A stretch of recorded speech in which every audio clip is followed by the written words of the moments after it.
समन्ता चक्रवालेषु अत्रा गच्छन्तु देवता सद्धम्मं मुनिराजस्य शृण्वन्तु सग्गमुखदम्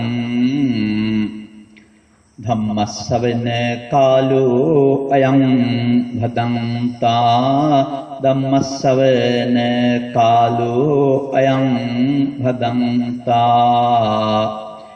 धम्मश्रवण कालो अयं भदन्ता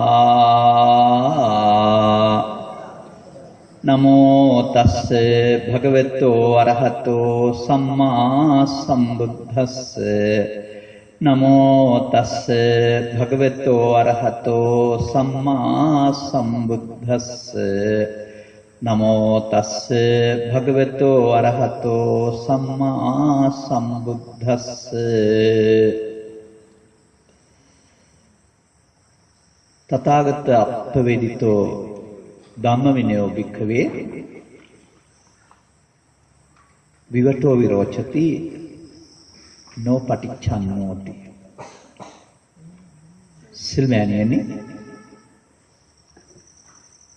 අපේ සංවිධායක මණ්ඩලය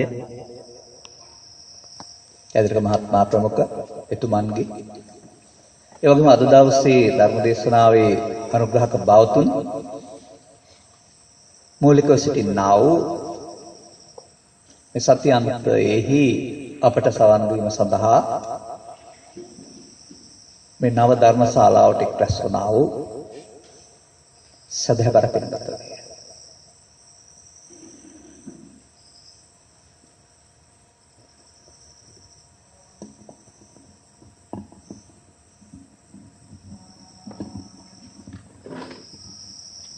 නොදන්නා මිනිස්සුන්ට ජීවිතේ වරදිනවා. වැරදුනහම ඒ වැරදීම තමයි ජීවිතයක් දුකටපත් වීමට හේතුව. තථාගත බුදු පියාණන් වහන්සේ ලෝකට ධම්ම දේශනා කරලා තිබෙන්නේ ඒ ධර්මයක සරණේ හැම ජීවිතයක්ම හදා ගන්න. ඒ දුකටපත් වෙන හේතු ධර්මයේ සරණින් ඉවත් කරගන්න පුළුවන් නම් තමන් ළඟ බුදු සමයෙන් ඔබට යෝජනා කරන්නේ ජීවිතයේ දුකයි කිය ඉන්න නෙවෙයි. දුකක් නැති ජීවිතයක් ගත කරන්න. මතක තබා ගන්න අනිවාර්යෙන් මේ සඳහා තථාගතයන් වහන්සේ හෙළි කරවදාලා වූ සද්ධර්මයක සරණ අවශ්‍යමයි. ඒ සද්ධර්මයේ යන තථාගතයන් වහන්සේ පහළ වෙන්න පෙර සිටියා වූ ආගමික ශාස්ත්‍රවරුන් හෙළි කළ දෙයක් එහෙම නෙවෙයි. ඔවුන් යම් දේවල් හෙළි කර තිබුණාට තථාගතයන් වහන්සේ හෙළි කරවදාලා වූ සද්ධර්මය යන උන්වහන්සේගෙන් ආරම්භ වූ දෙයක්. එනිසා මේ ජීවිතය නිරවුල් වෙන්නේ ජීවිතය විඳවන එකෙන් නිදහස් වන්නේ ජීවිතයක් ලැබපුවා මේකේ ලබන්න තියෙන උපරිම සැනසීම ලබන්න පුළුවන් වෙන්නේ නියත වශයෙන්ම ධර්මයක සරණයි. ඔබ දැනගෙන කීවත් තමා කාලේ නොදැන කීවත් ධම්මං සරණං ගච්ඡාමි යන්නේහි ගැඹුරු අරුත අපේ නොදන්නාකම නිසා අපට වදයක් වී පවතිනා වූ මේ ජීවිතයේ දුක්ගෙන දෙන්නා වූ කරුණ වලින් නිදහස්ව ජීවත් වීමට තථාගතයන් වහන්සේගේ ධර්මයේ මම සරණ කර ගන්නවා කියන එකයි ඒකේ තේරුම. බලන්න කටේ කිරිසුවඳ ගියේ නැති කාලයක අපි ධම්මං සරණං ගච්ඡාමි කියලා කීවේ එබඳු ගැඹුරක් වටහාගෙන නෙවෙයි. ඒ පිළිබඳව සොයා බැලුවේ නැත්නම් යමෙක් අදටත් එහි සිංහල තේරුම ඇරුණාම ඊට එහා දන්නේ නැහැ මොකක්ද කියලා.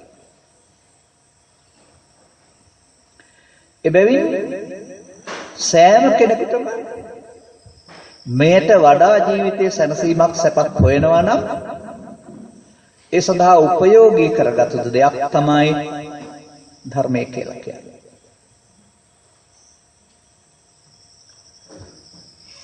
මේ ධර්මයේ සම්බන්ධයෙන් තථාගතයන් වහන්සේම වදාළ පුදු වදනක් තමයි මගේ මාතෘකා පාඨය වශයෙන් ගත්තේ. ඒ ධර්මයටත් කාලෙන් කාලයට කිසියම් ආකාරයක තර්ජනයක් කෙල්ල වෙනවා. ඒ තර්ජනය තථාගතයන් වහන්සේ වදාරන්නේ ධර්ම විනය යටපත් වීම වශයෙන්. එනම් මේ උන්වහන්සේ වැඩ සිටි කාලයෙන් පසුව යම් යම් යුගවලදී උන්වහන්සේ මේ ප්‍රවේද කරනවා කියන වචනේ තේරුම ප්‍රත්‍යක්ෂ වශයෙන් අවබෝධ කරගන්නවායි කියන එක. ප්‍රත්‍යක්ෂ වශයෙන් අවබෝධ කරගත්තා වූ මේ ධර්ම විනය බබලන්නේ හරි ප්‍රයෝජන ගන්න පුළුවන් වෙන්නේ හරි කෙනෙකුට විවර වුණොත් විවෘත වුණොත් පමණයි. වැසුනොත් බබලන්නේ නැහැ කියලා කියනවා. ඒකෙන් කියවෙන්නේ ධර්ම විනය වැසෙන යුගයනුත් තිබෙනවා තිබෙන්නට පුළුවන් කියන එකයි. මම අද ඔබට ඉදිරිපත් කරන්න කල්පනා කරන්නේ මේ සම්බුදු දහම තේරුම් ගැනීමට අවශ්‍ය වදන් වැල්වල අරුත් විග්‍රහයක්. මට මේ හැම වදන් වැලකටම අරුත් දෙකක් තියෙනවා. වර්තමානයේ සමාජයේ භාවිතා වෙන අරුත පාලි භාෂාව තුළ හොයා බලනකොට ගැඹුරින් භාවිතා වෙන අරුත. මම මේ දෙක මම ඉදිරිපත් කරන හැම එකකදීම ඔබට ඉදිරිපත් කරනවා. ඔබට තර්ජනය කරන්නේ හෝ බල කරන්නේ නෑ මම. මේකයි හරි මේක පිළිගන්න අරක වැරදි කියලා. මතක තබාගෙන ගොහින් සාකච්ඡා කරලා කල්පනා කරලා කතා කරලා බලන්න. හරියන්න පුළුවන් කෝකද කියලා. ධර්මකයේ විනය කියන වචනේම මම ගන්න කැමතියි. වත්මන් සමාජයේ ධර්මයේ වශයෙන් සලකනු ලබන්නේ සූත්‍ර පිටකය. විනය වශයෙන් වෙනම පිටකයක්. ඒ ධර්මයේ වෙනයි විනය වෙනයි. මම හිතනවා මේකම යම්කිසි වැරදි අවබෝධයක් කියලා. ඒ විනය පිටකයේ තියෙන භික්ෂු විනය. නමුත් මේ භික්ෂු විනය පනවන ලද්දේ වසර 20කට පස්සේ බුද්ධත්වයට පත් වෙලා. එයින් අපි දකිනවා අවුරුදු 20කට පෙර බුද්ධත්වෙන් අවුරුදු 20ක් දක්වා කාලය තුළ ඒකදු විනය ශික්ෂා පදයක් නැති වූ විනයක් තිබිලා තියෙනවා. එහෙනම් මේ ධර්ම විනය කියන එක භික්ෂු භික්ෂුණී උපාසක උපාසිකා ඔක්කොටම තියෙන දෙයක්. ඒකෙන් මම දකින්නේ ධර්මයේ මූලික කොටගත්ත ශික්ෂණය කියන එකයි ධර්ම විනය කියන්නේ. වත්මන් සමාජයේ යම් යම් ශික්ෂණ ප්‍රතිපදා තියෙන්න පුළුවන්. නමුත් ඒවා ඔබ හොයා බලන්න ඕන ධර්මයේ මූලික කොටගත්ත ශික්ෂණයක්ද එහෙම නැත්නම් වෙනත් ශික්ෂණයක්ද කියලා. ඒ නිසා ධර්මයේ වෙනම විනය වශයෙන් භාවිතා කරන එකේ තේරුමක් නැහැ. මේක හැම විටම මම දකින්නේ ධම්ම විනය කියලා. ත්‍රිපිටකයේ තියෙන සූත්‍රගත තැන් වල පවතින්නේම යෝ ඉමස්මින් ධම්ම විනය අපමත්තෝ විහෙස්සති. අනර යෝපදයට ගන්න හොඳ අර්ථයක් එනවා. යා මේ භික්ෂුන් සඳහා නම් මේ විනය තියෙන්නේ එහෙනම් යෝ යොදන්න බෑ. එහෙනම් යෝ භික්ඛු විතරයි යොදන්න පුළුවන්. යෝපද යොදපුවාම ස්ත්‍රී පුරුෂ ගිහි පැවිදි ભેදෙන්තර ඕන කෙනෙක් යමෙක් බවට පත් වෙනවා. ඒ ඕනෑම යම් කෙනෙකුට මේ ධර්ම විනයෙහි අප්‍රමාද වෙන්න පුළුවන්. ඒ තමයි ජීවිතය ලස්සන කරගන්න පාර. අන්න ඒ වගේ අනිකුත් කාරණා පිළිබඳවත් ඔබ සමග ජීවත් වෙන කෙනෙක් වශයෙන් ඔබ සිටි සමාජයේ අවුරුදු 20 ගණනක් තරුණයෙක් වශයෙන් හිටපු කෙනෙක් වශයෙන් භික්ෂු සමාජය තුළ අවුරුදු 40ක් ජීවත් වෙන කෙනෙක් වශයෙන් භික්ෂු සමාජයේ අදහස් ධර්මදේශකින් වහන්සේලාගේ අදහස් පොතපතින් දරුවන්ට ගුරුවරු ගන්නලා අදහස් සාමාන්‍ය සමාජයේ අවමගුලකදී භාවිතා කරන අදහස් මේවට සවන් දීලා ඒවා පිළිබඳව කල්පනා කරපු කෙනෙක්. ඒ නිසා මට වැටහෙන කරුණක් තමයි තථාගත බුදු පියාණන් වහන්සේ හෙළි කළා වූ අප වෙනුවෙන් හෙළි කළා වූ මේ ධර්මයේ සරණ අප බහුතරයකට සරණ කරගන්න බැරි උනේ අපේ පෙරුම් පිරීමේ මදිකමක් හරි නුවණ මදිකමක් හරි නොවේ. අර තථාගතයන් වහන්සේ වදාළ ධර්මයේ වදන වචනේ ඒක තිබුණට අරුත් විග්‍රහයේදී ඊට වඩා නොගැඹුරු අරුතක් අපට සවන් දෙන්න ලැබී. සමහරට අපම හිතා ගන්න දෙයක් වෙන්න පුළුවන් නැත්නම් අපට කවුරු හරි කියලා දෙන දෙයක් වෙන්න පුළුවන්. මේ පිළිබඳව වෙනම සූත්‍ර දෙකක් තියෙනවා ත්‍රිපිටකයේ. එකකට කියනවා සද්ධර්ම අන්තර්දාන සූත්‍රය කියලා. එකකට කියනවා ආනි සූත්‍රය කියලා. මේ ආනි සූත්‍රයේ තියෙන උපමාව හරිම පුදුම උපමාවක්. මේ උපමාව මුල් කොටගෙන තමයි මම අද ඔබට බණ කියන්නේ. ඒක හැබැයි තේරුම් ගන්න ඕන. මොකද්ද මේ බුදුන් වහන්සේ ප්‍රකාශ කරන්න උත්සාහ කරලා තියෙන්නේ කියලා. භූත පුබ්බම් වික්කවේ දසාරාහණං ආනකෝ නාම මුදින්ගෝ අහෝසි. වික්ෂුන් වහන්සේලා අමතනවා තථාගතයන් වහන්සේ. මහණෙනි පෙරවුවක් කියලා. මේ උපමා කතාවක් ප්‍රශ්නට ගන්න. අස්වැන්නෙන් 10න් කොටසක් බෙදා හදා ගැනීමට අවශ්‍ය වූ බැවින් දසසොයුරන්ට ආනක නම් වූ මිහිඳු බෙරයක් කියලා. සාමාන්‍යයෙන් බෙරේ කියන වචනේ අපි පාවිච්චි කරනකොට වාදන භාණ්ඩයක් වශයෙන් ගත්තට කෘෂිකර්මාන්තයේදී ලාහට පෙර ආතුව කුසලට පෙර ආතුව බෙර තිබිලා තියෙනවා. වී බෙරයක් කියන වචනේ. ඒක අපට අස්වැන්න බෙදා ගන්නද නැත්නම් හනතලන්නද කියලා ගත්තමක් නෑ. ඒකේ අවශ්‍ය වෙන්නේ ඒක නෙවෙයි. මේ උපකරණයට සිදු වුණා වූ විකෘතිය බුදු පියාණන් වහන්සේ ධර්මයට සිදු වුණා වූ විකෘතියට ගලපලා තියෙනවා. දැන් ඔබත් දැකලා ඇති මමත් දැකලා තියෙනවා. මේක මම භාවිතා කරලා තියෙනවා. වී කිලෝ වලට මනින්න පෙර වී කිලෝ වලට කිරන්න පෙර මැනලා ගත්තා. කාර්තුව නැත්තම් බුසල කියලා. හතරස් පෙට්ටියක්. ඒක තනි ලෑල්ලකින් හදලා නෑනේ. පුංචි පුංචි කෑලි එකතු කරලා තමයි හදලා තියෙන්නේ. ඒකේ වටේ බැලුවොත් තියෙනවා දෙපැත්තට අර වී දාපුවම ඇති වෙන පීඩණයෙන් දෙපැත්තට දින දින ඈත් වෙන එක වළක්වන්නට අමුතු කත්ත මල්ලි කියලා හැඩයක් තියෙනවා. ලිස්සන්නෙම නෑ දෙපැත්තට කවදාවත්. මම මේ තේරුම් ගන්න විතරයි මේක කියන්නේ. ඒ වගේ එකක් කියලා හිතන්නකෝ. විප්මණින එකක් කියලා. අස්සන්න සහෝදරයෝ 10 දෙනා වැඩ කරපුවාම සමානව බෙදා ගන්නවා. කල්යාමේදී ආනකේ එලිති. මේක දිරාගිය. ඔබත් දන්නවා යම් කිසි භාණ්ඩයක් හදපුවාම ඒකට එලේ අහුවෙනවා. අනිත් අතරම් අරටුව නැත්නම් ඒ කොටස ඉක්මනින් දිරා යනවා. ඒ වගේ මේක එක කෑල්ලක් දිරා ගියයි කියලා කියනවා. ආනකේම හක දාන්න ඕන නැහැ. ඒකට අලුත් කෑල්ලක් ලියවලා දාන්න පුළුවන්. දසසොයුරු අලුත් ඇණයක් දැම්මා හුය. දිරා ගිය තැනට.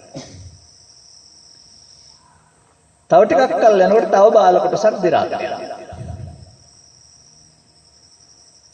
එතකොට උන් එතෙන්ටත් තවත් අලුත් කෑල්ලක් එකතු කරනවා. ඇනේ කියන වචනේ පාවිච්චි කරන්නේ නේල් කියන අර්ථයෙන් නෙවෙයි අර කොටසක් කියන අර්ථයෙන්. මෙසේ ඇන දමාගෙන යද්දී පුරාණ බෙරකඳ නැතිවිය. ඇන පමණක් ඉතුරු විය. පුරාණ ආනක පොක්කරන් එමයි පෙන්වන්නේ. ඒ අර පොක්කර කියන වචනෙන් පෙන්වන්නේ පොක්කර බලකම් කියන එකෙන් පෙන්වන්නේ අර කෑලි වලින් හැදූ උපකරණ කියන එක. අතුරු දහනවා. එන පමණක් ඉතුරුයි. එහෙම දෙයක් වෙන්න පුළුවන් නේ. දැන් මේක උපමාවක්. මේකේ හැඩ වැඩ අපිට දැනගන්න ඕන නෑ. ඒක බෙර ගහන එකක්ද ප්‍රමාරින එකක්ද කිරණ එකක්ද කියලා දැනගන්න ඕනෙත් නෑ. මොකද්ද මේ උපමාවෙන් බුදුන් වහන්සේ වදාරන්නේ? මහණෙනි අන්න ඒ වගේ අනාගත කාලේ තථාගතයන් වහන්සේ වදාළ මේ ධර්ම විනය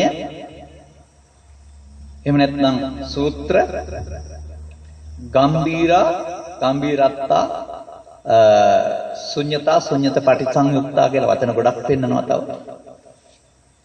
අර්ථ ගම්බීර වුණා වූ ශුන්‍යතා අර්ථය පැහැදිලි කරන්නා වූ මේ සූත්‍ර දේශනා ඒ තමයි බුදුහාමුදුරුවෝ පුරාණ ඇණයට උපමා පුරාණ බෙර කඩට උපමා කරන්නේ. දේශනා කරන කල ඒවා සවන් දිය යුතුයි තේරුම් ගත යුතුයි අනුගමනය කළ යුතුයි කියලා හිතන්නේ නැති පිරිසක් ඇති වෙනවයි කියලා කියනවා. ඔවුන් කවීන් විසින් පද බඳින ලද ගීත ගායනාවට අදාළ ඒවා ඇසිය යුතුයි ධාරණය කළ යුතුයි ගායනා කළ යුතුයි සවන් දිය යුතුයි කියලා හිතනවා. අර ගැඹුරු සූත්‍රාන්ත භාවිතයෙන් ඉවත් වී සරල තැනකට පැමිණීම තුළ අර පරණ ආනකයට වෙච්ච වැඩේ බුදුරජාණන් වහන්සේගේ ධර්මයටත් වෙනවා කියලා කියනවා. එතකොට මෙතන පරණ ආනකය කියන එකෙන් පෙන්නන්නේ බුදුන් වහන්සේ වදාළ මතු කරගත්ත අර්ථය. ඇනවලින් පෙන්නන්නේ ඒ වෙනුවට ඒ අර්ථය යටපත් කොට ගත්තා වූ සරල අර්ථය.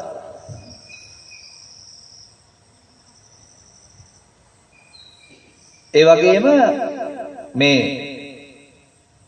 අපේ සිත් සංසුන්සර ගැනීම සඳහා අප තේරුම් ගත යුතු අනුගමනය කළ ගත යුතු මේ ධර්ම කරුණු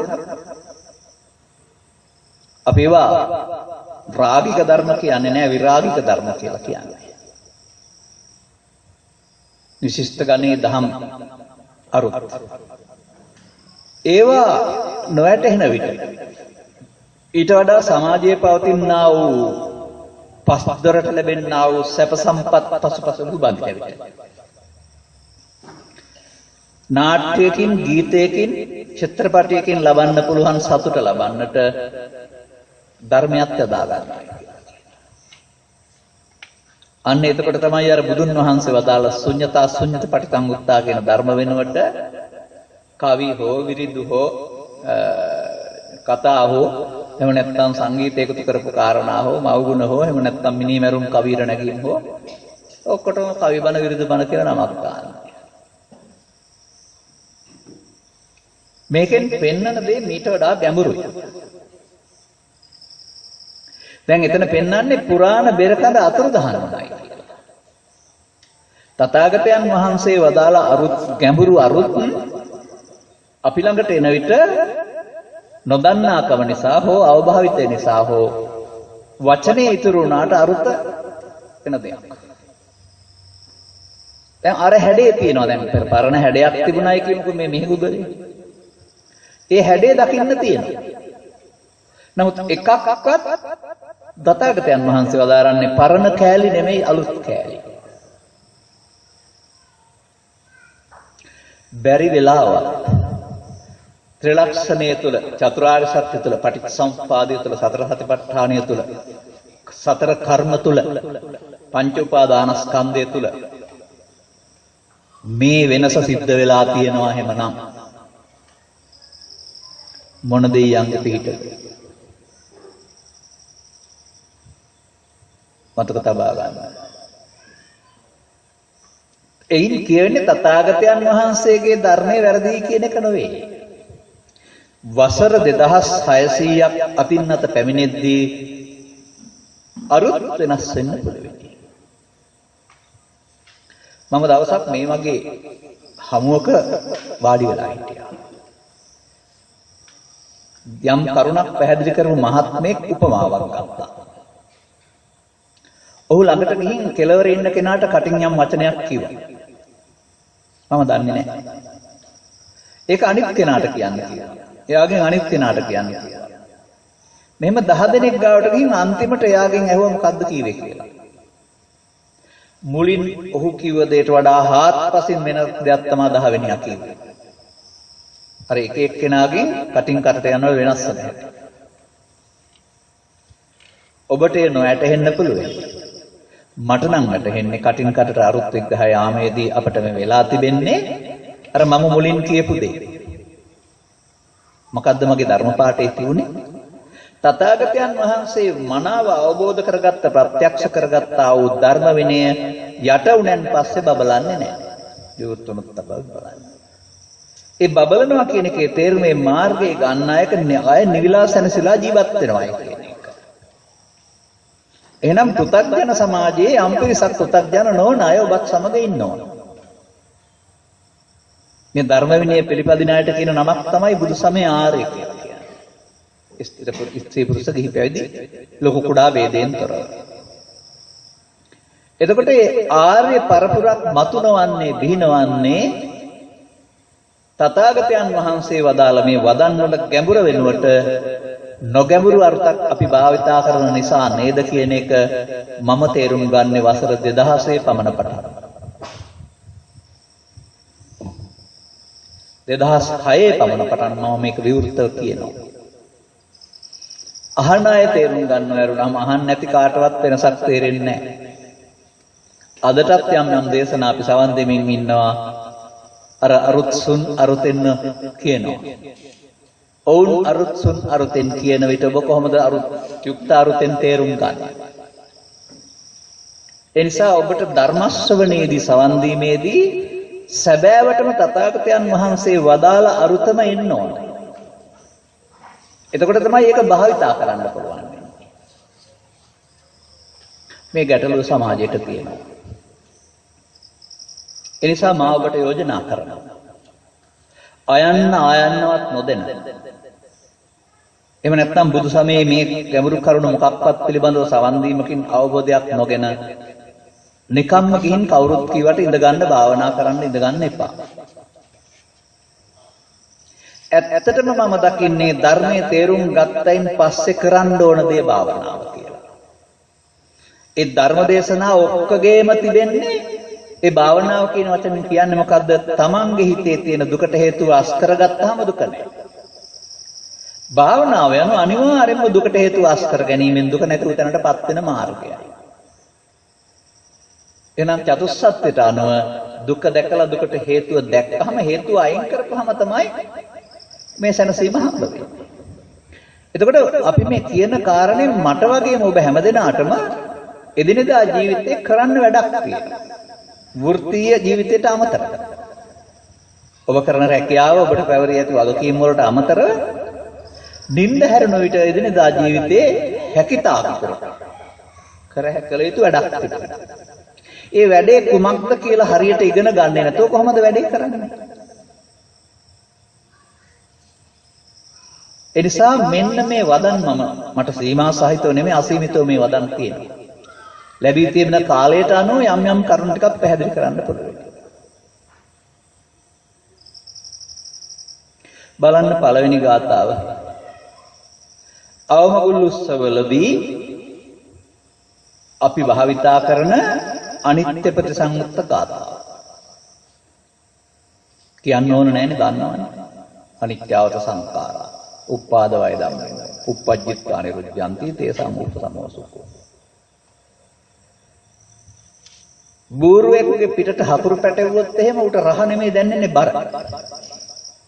මොකද පිටට හකුරු රහ දැනෙන්නේ නැහැ. ඒක දිවේ ගෑවේ.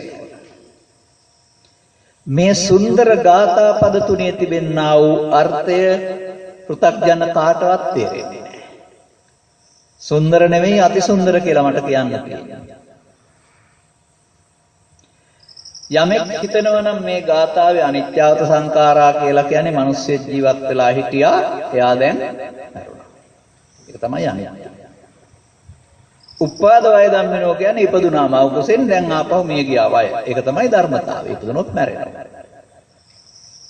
uppajjitta niruddhanti කියන්නේ ආයෙත් ඉපදිලා අවසන් වෙනවා. මෙහෙම මේ පද තුන පිළිබඳව හිතුවොත් එහෙම ඊළඟ පදයට මේක ගලපන්න නම් බෑ. තේසං වූපසමෝ සුකෝ. සුකෝ සැපයි, වූපසමෝ සංසිඳ වීම, තේසං ඒවායි. මොනවාය සංසිඳ වීම? කියවෙන්නේ නෑ එතකොට. මේ ගාථාවම ඇති, මේ ගාථාවේ ගැඹුරම ඇති ඕන කෙනෙකුට තථාගතයන් වහන්සේ ඉලි කරවා දාලා වූ මේ අපි හදාගත්ත වැරදි උගුලෙන්, අපි අසුනා වූ සංසාර දුක්ඛේ නැති උගුලෙන් ගැලවීමට අවශ්‍ය මාර්ගය භාවිතා කරන්න. මම ඒ නිසා ඔය ගාථා පදේ ගන්නෙ නැතුව මම මේක තව තැනකට අරන් ගිහින් එතනින් පැහැදිලි කරනවා. හොඳට අහගන්න. මොකද මේවා මින්නෙහාට දේශනාවලදී මම කරන එකක් නෑ. අරුත මතක් කරගන්න කියලා කියන්නේ. ඒ හැම දේශනාවකටම අදාළ ටිකක් තමයි අපි මේ අද කතා කරන්නේ. බලන්න මේ ගාථාව. සබ්බේ සංඛාරා අනිච්චාති යදා පඤ්ඤාය පස්සති.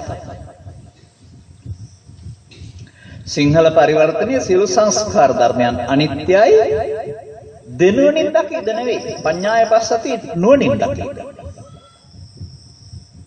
එයම ඇති කියනවා සංඛාර කෙරෙහි කලකිරෙන්න, එයම අර දුකින් මිදීමට මඟ කියලා කියනවා. අපි මේ ගාථා පදේ කොච්චර භාවිතා කළාද, කීවාද, පාඩම් කරගත්තාද, ලීවාද, කවුරුත් මිදුණාද දුකින්? එහෙනම් මේ ගැඹුරු අර්ථයට අපි පැමිණ නැහැ. ඔබ නොවේ. මේ සමාජයේ කරුණු පැහැදිලි කරන දේශකයන් මහන්සියලා බොහොමයක් පවා ඒ ගැඹුරු හොයලා නැහැ.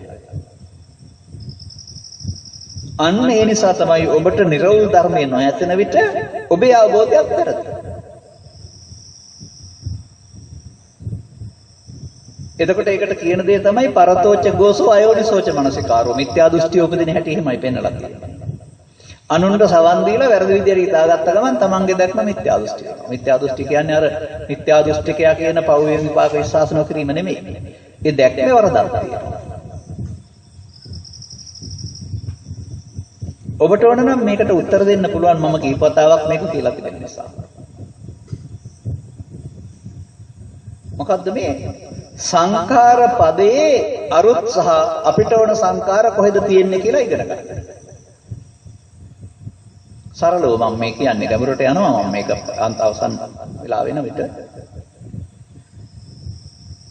මම අසා තිබෙනවා. ඇතැම් කියනවා ඒක රාශි කිරීම සංඛාරයයි, රැස් කිරීම සංඛාරයයි, මේ ගොඩ ගැහෙන එක සංඛාර කියන්නේ හුඟක් ගොඩ ගන්න එක කියලා එහෙම අර්ථ විග්‍රහ කරනවා. වැලි ගොඩක් ගොඩ ගැහුවොත් සංඛාරයක්. බඩු ගොඩක් ගොඩ ගැහුවොත් සංඛාරයක්. මොකද පුංචි පුංචි කැලි එකතුවක්. නමුත් පාලි අරුත් භයාන යන විට පළවෙනිම හමු වෙන කරුණ තමයි කසල වලට සංඛාර කියනවා කියන අර්ථය. නිවසින් බැහැර කරන, නගරෙන් බැහැර කරන, ඕන තැනකින් බැහැර කරන කසල සයන්න බින්දුව අල්පප්‍රාණ කායන්නෙන් එන සංඛාර. ඔක අල්පප්‍රාණ තේරෙන්නේ නැත්නම් ව්‍යාකරණ කර නිකං කායන්න කියලා ගත්තාම තේරෙනවා. එතකොට අපිට අනිත්‍ය පදයක් පුරුදු වෙලා තිබෙනවා. මේවා නිද්‍රා යන එක, වෙනස් වෙන එක, කඩන විදින එක තමයි අනිත්‍ය. බැලුවම හරි හැම දේවල්ම කැඩෙනවා, අපි දෙනවා. ඒ සබ්බේ සංඛාරා කියන වචනට හැම දේවල්ම කියලා ගන්නවා. ඒවා කැඩෙන විදින එක බුදුන්ව දාලා බණ කියලා ගන්නවා.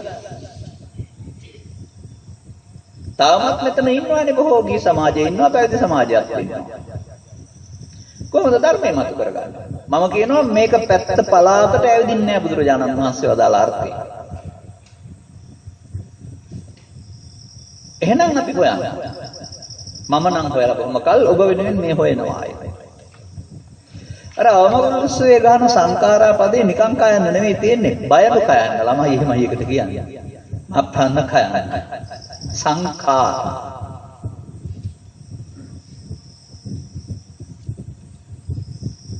සංඛාරා පරම දුක. ඒ වචනේත් ගන්න පුළුවන් අපිට. ලොකුම දුක සංඛාරයයි. ලංකාවේ හැරි ඉන්දියාවේ කොහරි කසල කොටක් දිරාන ගියාට අපිට දුකක් එනවද? නැහැ. එහෙනම් ඒ උදුන් වහන්සේ වදාළ සංඛාර නිසා අපිට දුක් එනවා. අරවා නිසා එන්නේ නැහැ.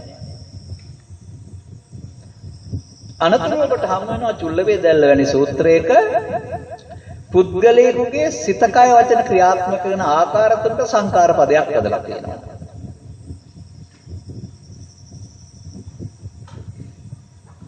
කාය සංකාරය ආස්වාද වාතයයි, වචී සංකාරය විතක්ක ਵਿਚාරයි, මනෝ සංකාරය සංඥා වේදනයි.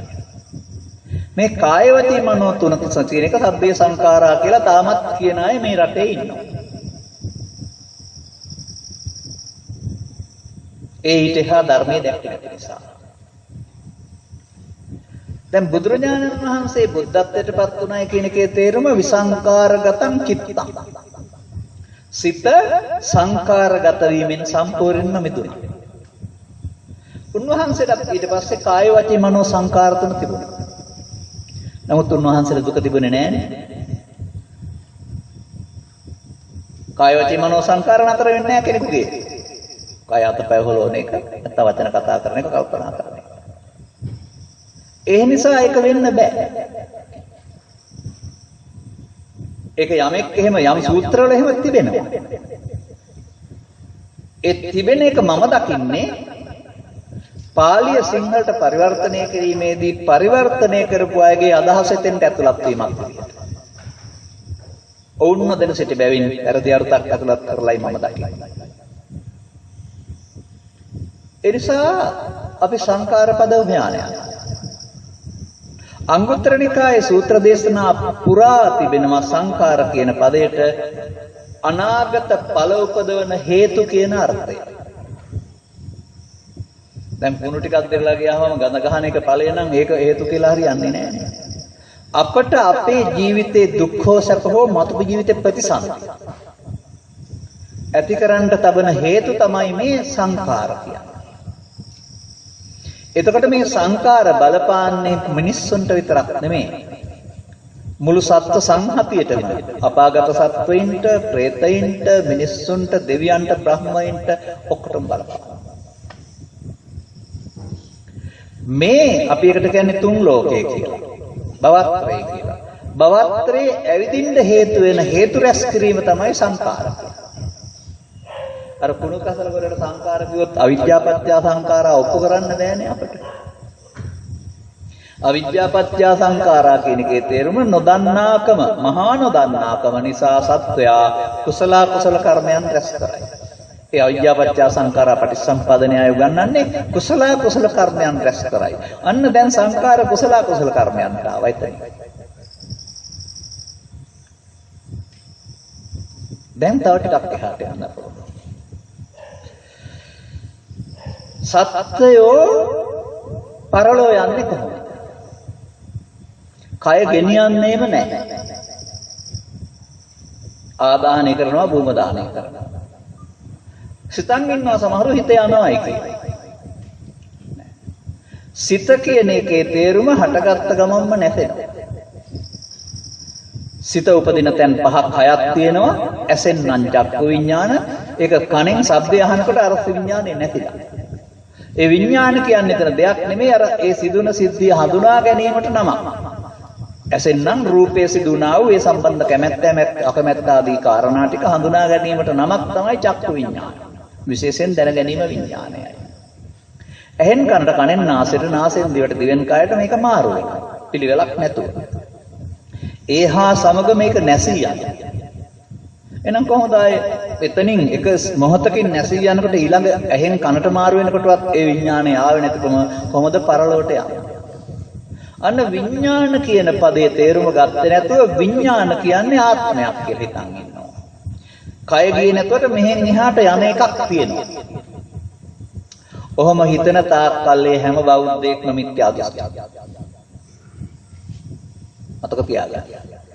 චුතුපපාතේ සංසාරේ සංකාරාණංච ලක්ඛනේ යෝපටිච්ච සමුප්පන්න ධම්මේසුච විමුහ්‍යති කියන ගාථාව ගත්ත දවසකට මම ඔබට තව ටිකක් දැනුවත් වෙනකොට මේක හොඳට පෙන්වලා දෙනවා. මේක තියෙන අවශ්‍යතාවය.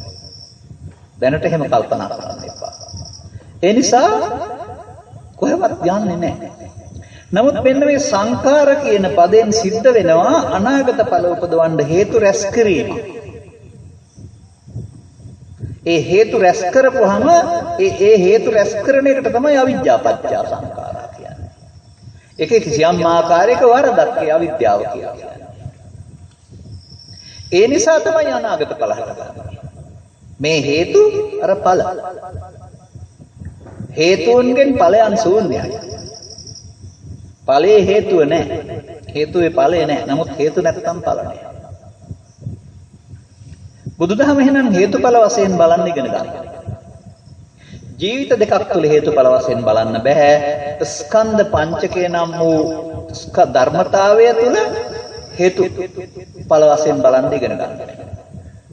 අන්නේ දැනුම තමයි අපේ බෞද්ධ පින්වතුන්ට ගොඩක් නැත්තේ. මොකද කවි වලින් විරුදු වලින් කතා වලින් මේක කියලා දෙන්නේ නැහැ. මම ඔබට පැහැදිලි කරලා ඇති. අලුත්ම අය නම් ඒක අහලා නැතුව ඇති. මේ පිළිබඳව තථාගතයන් වහන්සේ සහ සරියුත් මහරහතන් වහන්සේ එකග වුණා වූ තැනක් තියෙනවා. මට නම් ඊට වඩා ලොකු ධර්මයක් පිටිපිට නෑ ආයේ. මේ ධර්ම භාණ්ඩාගාරික හිමියන්ට වඩා මේ ප්‍රඥාවට අධික සරියුත් හිමියන් නැමැති බුදුහාමුදුරුවන්ගේ ලොකුම ලොකු පුතයි බුදු පියාණන් වහන්සේ දෙන්න එකඟ වෙනවා නම් ධර්ම කරුණක් සම්බන්ධයෙන් ඊට එහා ඒක විවරණය කරන්න ඊට පස්සේ කවුරුවත් උපදින්නේ නෑ. ඒ නිසා සංඛාර අප තුල තියෙන දෙයක්. ඒක අපට අපාය යන්න, දිව්‍ය ලෝක යන්න, බ්‍රහ්ම ලෝක යන්න බලපාන දෙයක්. කසල බලපාන්නේ නැහනේ අපට. ඉන්දයි සංඛාර පදේ අපි පැත්තකින් තියනවා. දැන් මේව මොනවද? අපි සාමාන්‍යයෙන් මමෝට කියා තිනවා මේ කරුණ. කෙනෙකුට ජීවිත අවසානයේදී මේ රැස් කරපු පාප චේතනාවක් මුලට ආවොත් ඔහු ගියේ නැති වුණාට කයෙන් පවෙන් පරලෝ යාම නැමැති ඵලයට හිමුණ දෙන්න සිද්ධ වෙනවා. පව නැමැති හේතුව ඵලයක් බවට පත් වෙනවා. එතකොට පවෙන් පරලෝ ගියාම සතර අපාය. ඉන් එකකට. මේ ස්ට්‍රෙස් කරපු එක පිනක් වුණොත් එහෙම පිනෙන් පරලෝ ගියොත් පින බලපාන ස්ථාන හතක් තියෙනවා. අපි ජීවත් වෙන මනුස්ස ලෝකයේ සහ උපපාතික ප්‍රතිසන්දියක් තියෙනවා සදිව්‍ය ලෝකය කියලා. ඒ පිනෙන් පරලෝ ගියාම ඒ තැනට. තව ඊට එහා බුදුන් වහන්සේ පහළ වෙන්න තව දෙයක් හොයන්න හිටියා මේ අසකරණාසය දිවකය පිනවීම වෙනුවට තවත් සංඛාරයක්. ඒකට කියන්නේ ධාන කුසල. ධාන කුසල වලිනුත් ලෞකික ධාන වලින් පරලෝ ගියා ඔවුන්ට තමයි රූපී ධානයෙන් රූපී බඹතල 16න් එක අරූපී ධාන 4න් අරූපී බඹතල 4න් එකකට යනවා. සත්වයා අපායේ දිව්‍ය ලෝකේ බ්‍රහ්ම ලෝකවල ඇවිදින හේතු වලටයි එතකොට සංඛාර කියන්නේ. දැන් අපි වට නම් තියෙනවා. අපුඤ්ඤාවි සංඛාර, පුඤ්ඤාවි සංඛාර, ආනිජ්ජාවි සංඛාර. අபிසංඛාර කියන පදේ තුනටම තියෙනවා. ඒ කියන්නේ හේතු ඉතුරු වෙනවයි. දැන් මේ අபிසංඛාර සම්බන්ධයෙන් අපේ දැක්මයි බුදුරජාණන් වහන්සේගේ දැක්මයි දෙකක්. උන්වහන්සේට තමයි අபிසංඛාර අනිත්‍ය හොයාගන්න. අප තාම දන්නේ නැහැ අපට අபிසංඛාර නිට්ටය බව. අபிසංඛාර එනම් අපුඤ්ඤාවිසංඛාර කියන්නේ පව් වලට, පුඤ්ඤාවිසංඛාර කියන්නේ පින් වලට, ආනිජ්ජාවිසංඛාර කියන්නේ ධාන කුසල් වලට, සබ්බේ සංඛාරා කියන්නේ මේවට. අනිත්‍යවත සංඛාරා කියන්නේ මේ තුන සම්බන්ධයෙන්. එතකොට ඒ අනිත්‍යවත සංඛාරා ගාථාවේ අර්ථය සහ මියගේ පුද්ගලයෙකුගේ මරණය අතර කිසිම සම්බන්ධයක් නැහැ නේද? කීවට. අන්න නොදන්න කාලේ මේ ගාථාවේ අර්ථ නොදන්න කාලේ තමයි අපි මේක මේ අනිත්‍ය කියන්නේ ඇති වෙන නැති එක, සංඛාර කියන්නේ ශරීරයට. ඉතින් පොරවල ප්‍රශ්න. මේ බලන්න. අවිජ්ජා ගතෝ යම් භික්ඛවේ පුරිස පුද්ගලෝ මේ පරිවිමර්ශන සූත්‍රය. යම් කිසි පුරුෂයෙක් හෝ ස්ත්‍රියෙක් හෝ අර නොදන්නකම තුල අවිජ්ජාගතෝ යම් කියන එකේ තේරුම වැරදි ආකාරයෙන් අල්ලා ගැනීම තුල. අපුඤ්ඤං චේ සංකාරං අபிසංකරෝති පුඤ්ඤං චේ සංකාරං අபிසංකරෝති ආනිච්ඡං චේ සංකාරං අபிසංකරෝති. එනම් මේ අපුඤ්ඤාවි සංකාරය හෝ පුඤ්ඤාවි සංකාරය හෝ ආනිජ්ජාවි සංකාරය රැස් කරන්නේ අවිද්‍යාවක් තුලයි. බුදුන් වහන්සේ වදාරා. අන්න අපේ හිත ඒ මොහොතේ අපුඤ්ඤ උපගත හෝති, පුඤ්ඤ උපගත හෝති, ආනිජ්ජ උපගත හෝති. එයාට ඔක ප්‍රශ්නයක් නෑ. අපි බැර නැඹුරුනොත් අපුඤ්ඤාවි සංකාරයට ඒක හොඳයි කියලා පිළිගන්නවා. විඥානේ හැටි එහෙමයි. ඒක හොඳයි කියන්නේ එයා දන්නවා ඊට වඩා තෝරන්න දන්නේ නෑ. පුඤ්ඤසා පුඤ්ඤාවි සංකාරයට යනොත් ඒක තමයි හොඳ කියන්නේ යාට කියලා දෙන්නේ. ආනිජ්ජාවි සංකාරයට යනොත් ඒක තමයි හොඳ කියලා දෙන්නේ. ඒකයි අර උපගත වෙනවයි කියන එකේ තේරුම. බුදුරජාණන් වහන්සේ පහළ වූ සමාජයේ මිනිසා ඉපදිලා ජීවත් වෙන්න ගින් මේ සංකාර තුනෙන් එකක් රැස් කරලා ඒ සංකාරයේ පදනම් කොටගෙන කාම රූප අරූප භවත්‍රේ කාම දුගතිය කාම සුගතිය රූපී භවයේ අරූපී භවයේ උපදින එක තමයි කරන්නේ. ඒ උපදින්න සිද්ධ වුණේ සබ්බේ සංඛාරා උන්ට අනිච්ඡාති නිසා නෙවෙයි නිච්ඡාති නිසා. ඒක හොයන්න වෙනවා අපි. දැන් මේ බුදු වදන මම ආයෙත් ඔබට පෙන්නනවා දීඝනිකායේ සංගීති සූත්‍රය ආශ්‍රය. ආයෙ මගෙන් අහන්න එපා මේවා අතක තියාගන්න. ඊට පස්සේ මම තියෙන තැන විතරයි පෙන්නන්නේ මතක් කරගන්න. අර සාරිපුත්‍ර නැමැති බුදු පුතා කල්පනා කරනවා අපේ බුදු පියාණන් වහන්සේ වැඩ ඉන්න කාලයේදීම මේ දේශනා කරපු ධර්ම කරුණු ටික එකතු කරලා කියනවා. උන්වහන්සේ හදනවා සූත්‍රයක්. එකේ කරුණු දෙකේ කරුණු තුනේ කරුණු හතරේ කරුණු කියලා 11ද 12ද තියෙනවා දිග සූත්‍රයක්. ඒ සූත්‍රයේ කරුණු විතරක් ගත්තාම පැය දෙක බණ 300ක් විතර කියන්න පුළුවන්. මොකද බුදුන් වහන්සේ වදාළ ඔක්කොම කරුණු වල සාරාංශයක තියෙනවා. අන්න පරිමංශක සූත්‍රයේ කියවපු මට දීඝනිකායේ සංගීති සූත්‍රයේ කියවන යනකොට තමයි බුදුහාමුදුරුවෝ නැමැති තාත්තයි සරියුත් හිමියන් නැමැති පුතයි එක ගෝණ තැනකට එන්න වෙන්නේ. උන්වහන්සේත් ප්‍රදාරනවා කාය වචී මනෝ සංකාර දෙමෙයි. සබ්බේ සංඛාරා කියන්නේ පුඤ්ඤාවි අපුඤ්ඤාවි ආනිජ්ජාවි සංඛාර. කාය වචී මනෝ බලපාන්නේ අපට ප්‍රමණයි. නමුත් මේ පිනපව ධානයේ බලපාන්නේ සත්‍යයට සංසාරේ ඇවිදින්නේ. බලන්න එතකොට සංකාර පදේ කොතරම් 15 අපි වෙන්නේ. ඒ 15 වීමේ තව අර්ථයක් මම ඔබට පෙන්නන්නම්. එතකොට දැන් සංකාර පුණ්‍යාභි අපුණ්‍යාභි සංකාර කියන්නේ ද්‍රව්‍ය නෙවෙයිනේ. ඒවා සිතේ එක පැස්සන හේතු. ඒව සම්බන්ධයෙන් නොනින් බැලිය යුතු අනිත්‍යයකට නැති සමාජය බාහිර වස්තුන්ගේ විතරක් නෙමෙයි එතනින් එහාට කෙස් අනිත්‍යයි. ලොම් අනිත්‍යයි. දත් වැටෙන එක අනිත්‍යයි. මල් පරවෙන එක අනිත්‍යයි කියලා එහෙන් බලන අනිත්‍යයකට ගියා නේද? අදටත් මම හොයනවා ওই වර්ණගන්ධ ගුණෝපේතං කියන ගාථාව ත්‍රිපිටකේ කොහෙද තියෙනවද මට තාම හම්බ වුණේ නැහැ. අනිත්‍ය වරද්දාගත්තන් පස්සේ පාළි දන්න කෙනෙක් හදපු ගාථාවක් මේකේ උගන්වන අනිත්‍ය වැරදි. ගාථාව ඕන්නම් කියන්නේ. ඔගොල්ලෝ වර්ණගන්ධ ගුණෝපේතං. පෝජා මුනින්දස්ස සිරිපාද සරවරුගේ. පූජේමි බුද්ධං කුසුමේන නේන පුඤ්ඤේන මේතේන ලබාවේ මොක්ඛං.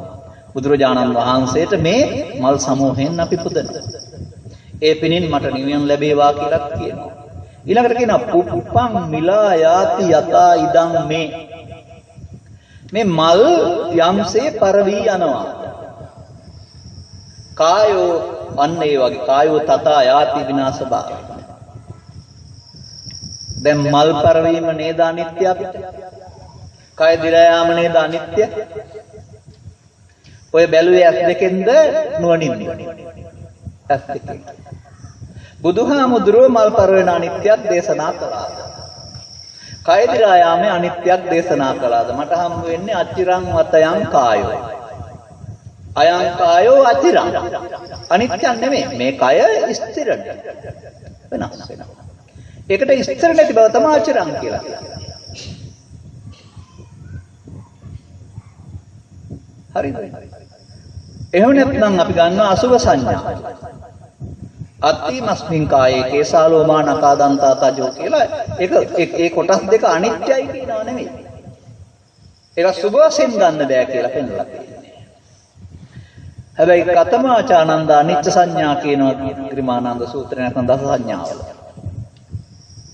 එතකොට කියන්නේ රූපං අනිච්චා, වේදනා අනිච්චා, සංඥා අනිච්චා, සංකාරා අනිච්චා, විඥාන අනිච්චා කියලා. ඒ රූප වේදනා සංඥා සංකාර පංචස්කන්ධයට එන දේවල් සම්බන්ධයෙන් නුවණින් බැලිය යුතු අනිත්‍ය. කවුද කාටද කෙසේද මේ සමාජයේ ඇස් දෙකෙන් බලලා වෙනස් වීම කියන අර්ථයට ගැලපුවේ? දැන් නොගැඹුරු නැද්ද? මෙන්න ඇනේ. තථාගතයන් වහන්සේ වදාළ එක පුරාණ බෙරකඳ දැන් තියෙන්නේ අලුත් තැන. කවුරු දැම්මද අපි දන්නේ නැහැ. යෝතනා කරන්නෙත් නැහැ කාටවත්. අපිට තේරෙන්න වෙනවා අලුත් තැන වලින් නම් පරණ වැඩේ වෙන්නේ නැහැ කියන්නේ. බුදුන් වහන්සේ එලිකලා වූ ගැඹුරු ධර්මයක් අනිත්‍ය කියන්නේ ඒක භාවිතා කළොත් සිත පිරිසුදු වෙනවා. කෙලස් නැසෙනවා. හැබැයි කෙස්වල අනිත්‍ය හරි දත්වල අනිත්‍ය හරි බැලුවට කවදාවත් සිත පිරිසුදු වෙන්නේ නැහැ. මම එකෙන් කියන්න උත්සාහ කරන්නේ සමාජයේ පාසලෙන් දහම් පාසලෙන් නැත්නම් මේ වැරදි අනිත්‍ය උගන්වපු අයගෙන් ඉගෙනගත්ත අනිත්‍ය වැරදි. මොකද යදා පඤ්ඤාය පස්සති. ප්‍රඥාවෙන් බලන්න ඕන දෙයක්. එහෙනම් කොහෙද බලන්න වෙලා තිබෙන්නේ? අපුඤ්ඤාභි සංකාරයේදී ඒ අනිත්‍ය බලන්න. පුඤ්ඤාභි සංකාරයේ තියෙනවා නම් ඒ අනිත්‍ය බලන්න. ආනිජ්ජාභි සංකාරයේ නැත්නම් බලන්න යන්න එපා. තියෙන කෙනෙක් බලපුවා. අර අபிසංකාර කියන එකේ හේතු ඉතුරු වෙන්නේ අනිත්‍ය වශයෙන් බලන නිසා නෙමෙයි, නිට්ටය නිසා. අපුණ්‍ය පව් සිද්ධ වෙනවා කියන එකේ තේරුම අනිත්‍ය නිසා නෙමෙයි, පව් ඔහු නිට්ටය කොට ගන්න නිසා. හේතු ඉතුරු වෙන්නේ. පින් සිද්ධ වෙනවා කියන එකේ තේරුම පින් අනිත්‍ය නිසා නෙමෙයි, පින මමත්වෙන් ගන්නා නිසා. ධානය කුසල් සිද්ධ වෙනවා කියන එකේ තේරුම ධාන ලෝකයට යන්න හේතු ඉතුරු වෙනවා කියන එකේ තේරුම ඒක අනිත්‍ය නිසා නෙමෙයි, නිට්ටය නිසා. දැන් මම මෙහෙම කියනවා. අපුඤ්ඤාභි සංකාරයත් අවිජ්ජාපත්‍ය සංඛාරා, පුඤ්ඤාභි සංකාරයත් අවිජ්ජාපත්‍ය සංඛාරා, ආනිජ්ජාභි සංකාරයත් අවිජ්ජාපත්‍ය සංඛාරා. අපේ බුද්ධ ආගමේ අපි ඔක්කොම ඉන්නේ අවිජ්ජාපත්‍ය සංඛාරා තුල විනා අවිද්‍යා නිරෝධයෙන් සංඛාර නිරෝධයෙන් නම් බුදු වදන තේරුම් ගන්න බැරි වෙලා තිබෙනවා. අර වැරදි අරුත් නිසා. ඉස්සරලා මේක නිවැරදි කරගන්න. එහෙම නැත්නම් මම වැරදි නම් ගෙදර ගිහින් කල්පනා කරලා බලලා හරියට කියන්න. මම ත්‍රිපිටකයේ තියෙන තැන් වලින්මයි පෙන්නන්නේ. මේ බලන්න ඊළඟ පදේ මම ගන්නවා ඔබට. යං කිංචි දුක්ඛං සම්භෝති සබ්බං සංඛාර පච්චය. මිනිසාට යම් කිසි දුකක් හට ගන්නවා නම් ඒ හටගන්නේ මේ සංඛාර ප්‍රත්‍ය වීමෙන්, කියන්නේ හේතු වීමෙන්. කුණු හේතු වුණොත් ගඳ විතරනේ එන්නේ. නමුත් මේ සබ්බං සංඛාර සංඛාරංච නිරෝධේන නැති දුක්ඛස්ස සම්භව. මේ සංඛාර නිරෝධ කීතරොත් ජාති ජරා ව්‍යාධි ශෝක මරණ නැහැ.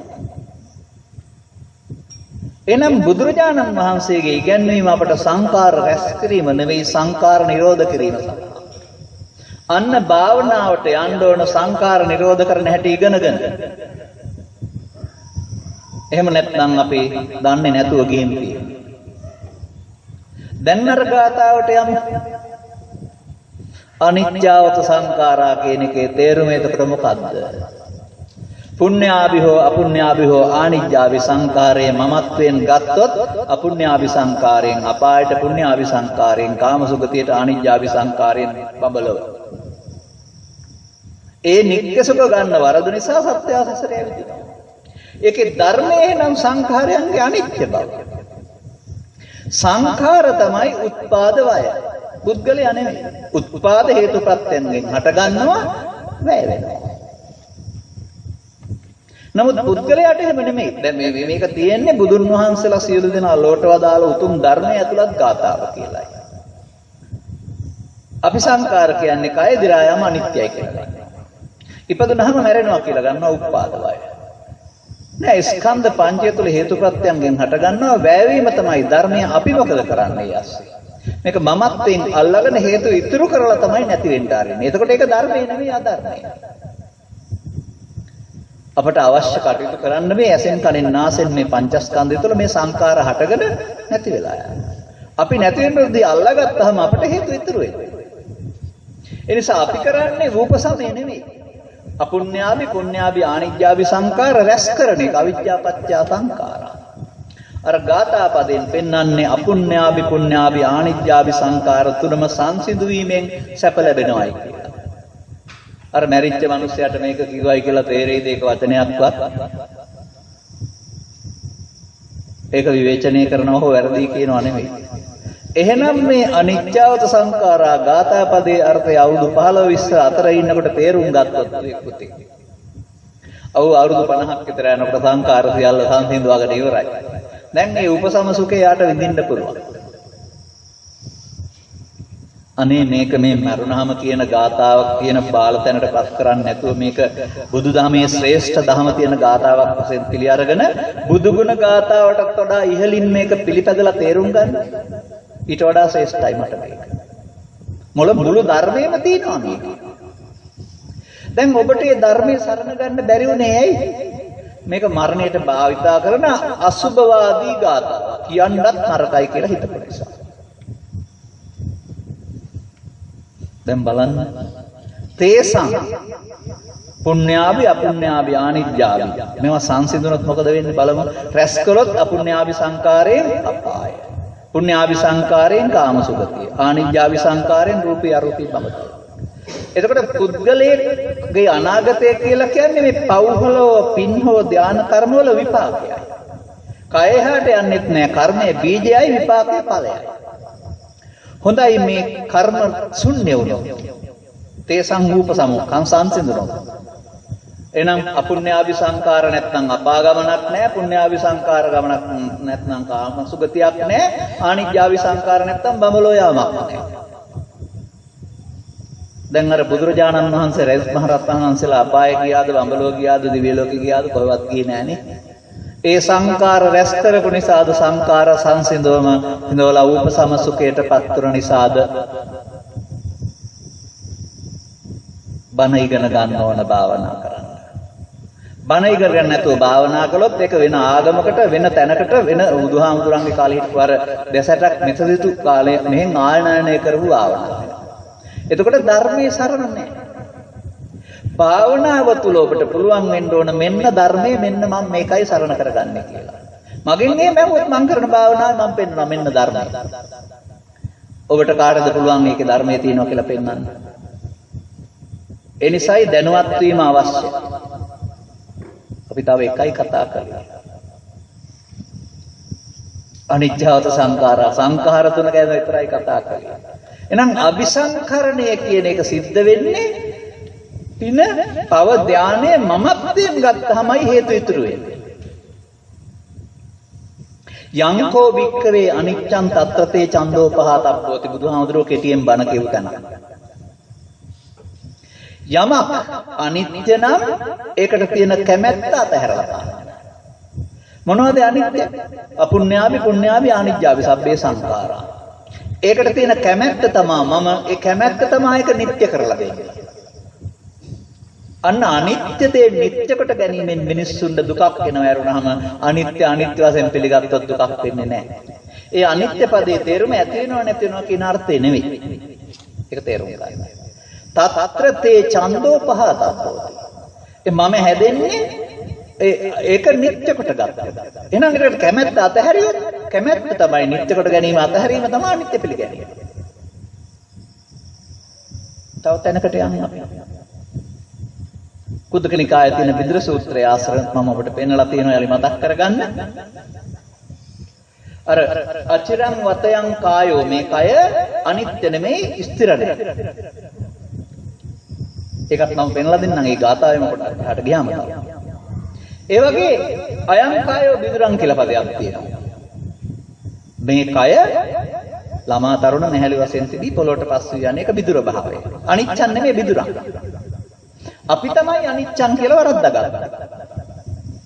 අපට පාර හොය වැහුනේ එහෙමයි. කයේ වෙනස් වීම නිරතුරු වෙනස් වීම තථාගතයන් වහන්සේ විදුර භාවය කියලා පාලි පදයක් යොදලා තියෙනවා. කය පරිහරණය කරනකොට සිතේ වෙනස් වීම ඇසෙන් කනට කනෙන් නාසයට නිරන්තරයෙන් පබංගුරං කියලා පදයක් හදලා තියෙනවා. විඥානම් භික්කවේ පබංගුරං. චක්කු විඥානේ නැති වෙලා සෝත විඥානේ පහළ වෙනවා. සෝත විඥානේ නැති වෙලා ගාන විඥානේ පහළ වෙනවා. නිරන්තරයෙන් මාරු වෙනවා. බංගුරක්. එනිසා කය සිත දෙකට අදාළ අනිත්‍යක් ත්‍රිපිටකේ නැහැ. ඊළඟට තියෙනවා සබ්බේ උපදි අනිච්චා දුක්ඛා විපරිණාම ධම්මා.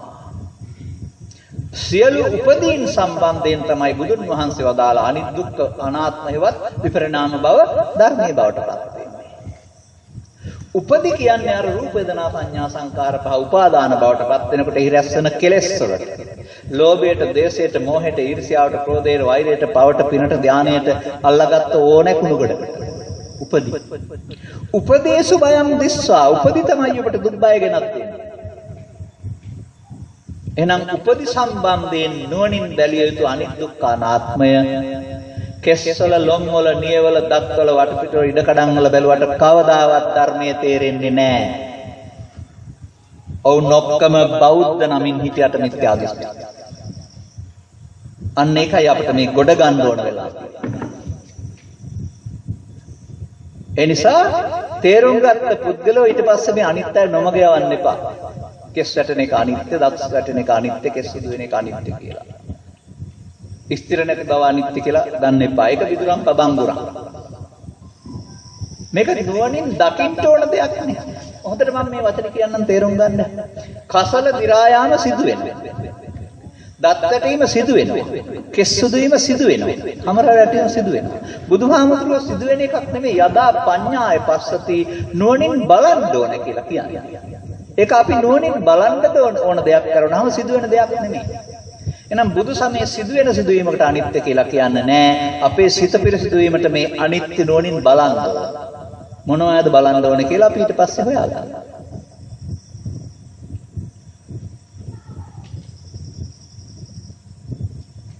සීලවතා කෝපනායස්මා සාරිපුත්ත කතමේ ධම්මා යෝනිසෝ මනසිකාතම්පාති.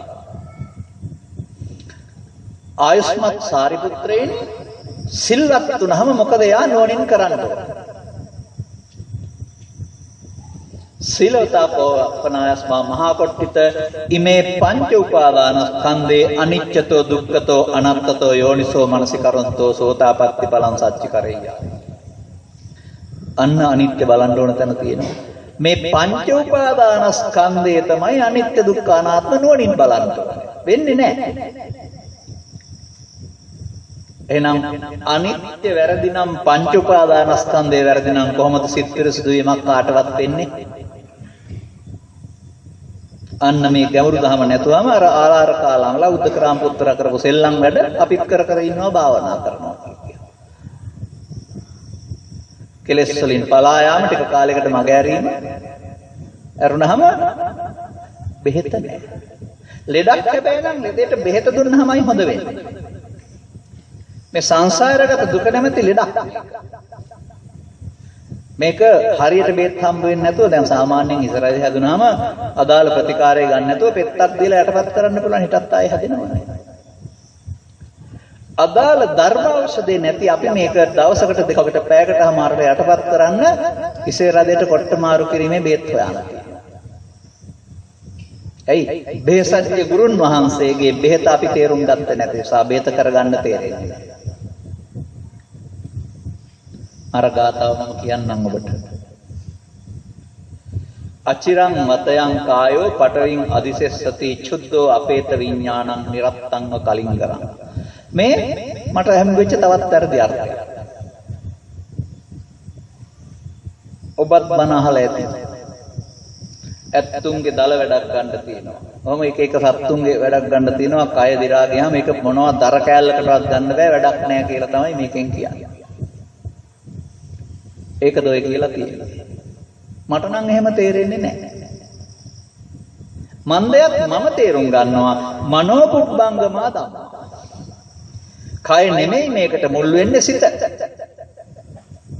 එහෙනම් අයං කායෝ අචි. මේ කය ස්ථිර නැහැ. සතර මහා භූතයන්ගෙන් සකස් වෙලා තිබෙනවා. කයේ බලවතා කවුද? විඥානං නැත්තම් සිත. විඥානයේ ඉවත් වූ විට එයාට කරන්න පුළුවන් දෙයක් නෑ ආභිම වැටෙන්න වෙනවා. ඒකෙන් ඉගෙන ගන්න එහෙනම් කය වැඩක් නෑ කියන්න නෙමෙයි. සිතයි ප්‍රයෝජනවත් වෙන්නේ සිතයි තේරුම් ගන්න ඕන. සිතයි මේ කය වචන ඔක්කොම ක්‍රියාත්මක කරලා අපි කටයුතු කරන්නේ. කය ප්‍රයෝජනට ගන්න සිත යොදාගත්තාම මේ කයම අපරාධකාරයක් වෙන්නත් පුළුවන්. බුදු වෙන රහත් වෙන කෙනෙක් කරගන්නත් පුළුවන්. කොහොමද ඒකට නිරත්තම් වෙන්නේ බුදු වුණාම රහත් වුණාම? ඒකෙන් උගන්වන්නේ එහෙමනම් මේ තනි වුණොත් වැඩක් නැති කය අපිට සිත මුල් කරගෙන වැඩක් අරගෙන සසර ගමනින් ගැලවීමට අවශ්‍ය යානයක්. ගඟෙන් නිතර වීමට අවශ්‍ය බෝට්ටු බවට පරිස්සම්පත් කරගන්න කියලා අර කියන්නේ. අවශ්‍ය කෑම බීම දීලා පිරිසිදු කරගෙන අනිච්චං කියන්නේ නැතුව නිරෝගීව තියාගෙන ඒකෙන් ප්‍රයෝජන ගන්න කියලා අර කියන්නේ. කයින් සිත වෙන්නේ ඉස්සර වෙලා. එහෙම මේ බුදුදහම කියන්නේ අසුභවාදී දෙයක් නෙවෙයිනේ සුභවාදී දෙයක්. එනිසා මම දකින්නේ අන්න එහෙම ඒක. එහෙනම් විඥානේ නැත්නම් සිත කියන්නේ එතන විඥානේ කියන අර්ථයට ගැඹුරුයි. නමුත් ඒ සිත තමයි මේ සේරම දේවල් කරන්නේ. අපිව පාපීෙක් කරන්නේ, උගතෙක් කරන්නේ, බුද්ධිමතෙක් කරන්නේ, පින්වතෙක් කරන්නේ, ධානලාභියෙක් කරන්නේ, රහතන් වහන්සේ කෙනෙක් කරන්නේ කය නෙමෙයි සිත. ඔය මනෝකුබ්බංගමා ධම්මා කියන එකේ තේරුම ටිකක් ගැඹුරින් හිතන්න වෙයි. චිත්තස්ස දමතෝ සාදෝ චිත්තං දන්තං සුඛාවහං නෙමෙයිද? කායස්ස දමතෝ සාදෝ කියලා තියෙනවා. සිත දමනය කර ගැනීම යහපත් දමනය කරගත් සිත පැහැපගෙනත් දෙයි. ඇහෙනුත් කනෙනුත් නාසයනුත් දිවෙනුත් කයනුත් වචනෙනුත් සිතනුත් ක්‍රියාත්මක වෙන්නේ සිත ක්‍රියාත්මක වෙන ස්ථාන 5-8ක් කරුණාම ක්‍රියාත්මක වෙන්නේ කය නෙමෙයි ගැඹුරින්. මේ සිත පිළිබඳ විග්‍රහය මේ තරම් හොඳට තථාගත ධර්මයේ පමණයි පවතින්නේ. අනිත් ඒ වගේ සත්වයා කය සිත කියලා දෙකට බෙදලා උගන්වන්නේ නැහැ. පුද්ගලයෙක් වශයෙන් හිතන්න. ඒක තුල ආත්මයක් තියෙනවා කියලා හිතන්න. අපේ බෞද්ධයින්ට නිරෝල් දහමක් නැති විට අපි නිත්‍ය දෘෂ්ටික වෙලා ඉන්නේ නැති අනිත් අය ගැන කවර කතාවද?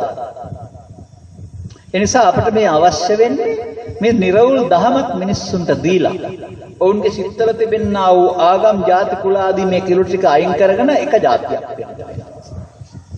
ඒක තමයි විසඳුම මේකට. ඔවුන්ට නොතේරෙන ගැඹුරු දර්ශනයක් මේකේ තිබෙනවා. ඒක තේරුම් ගත්තන් පස්සේ මේ අපි එනකොටා ගන්න ගහමරා ගන්න ඒවා ඔක්කොම වැඩක් නැති වැඩ. ගන්න දෙයක් ඇති දේවල් නෙමෙයි. නිෂ්ඵල දේවල්.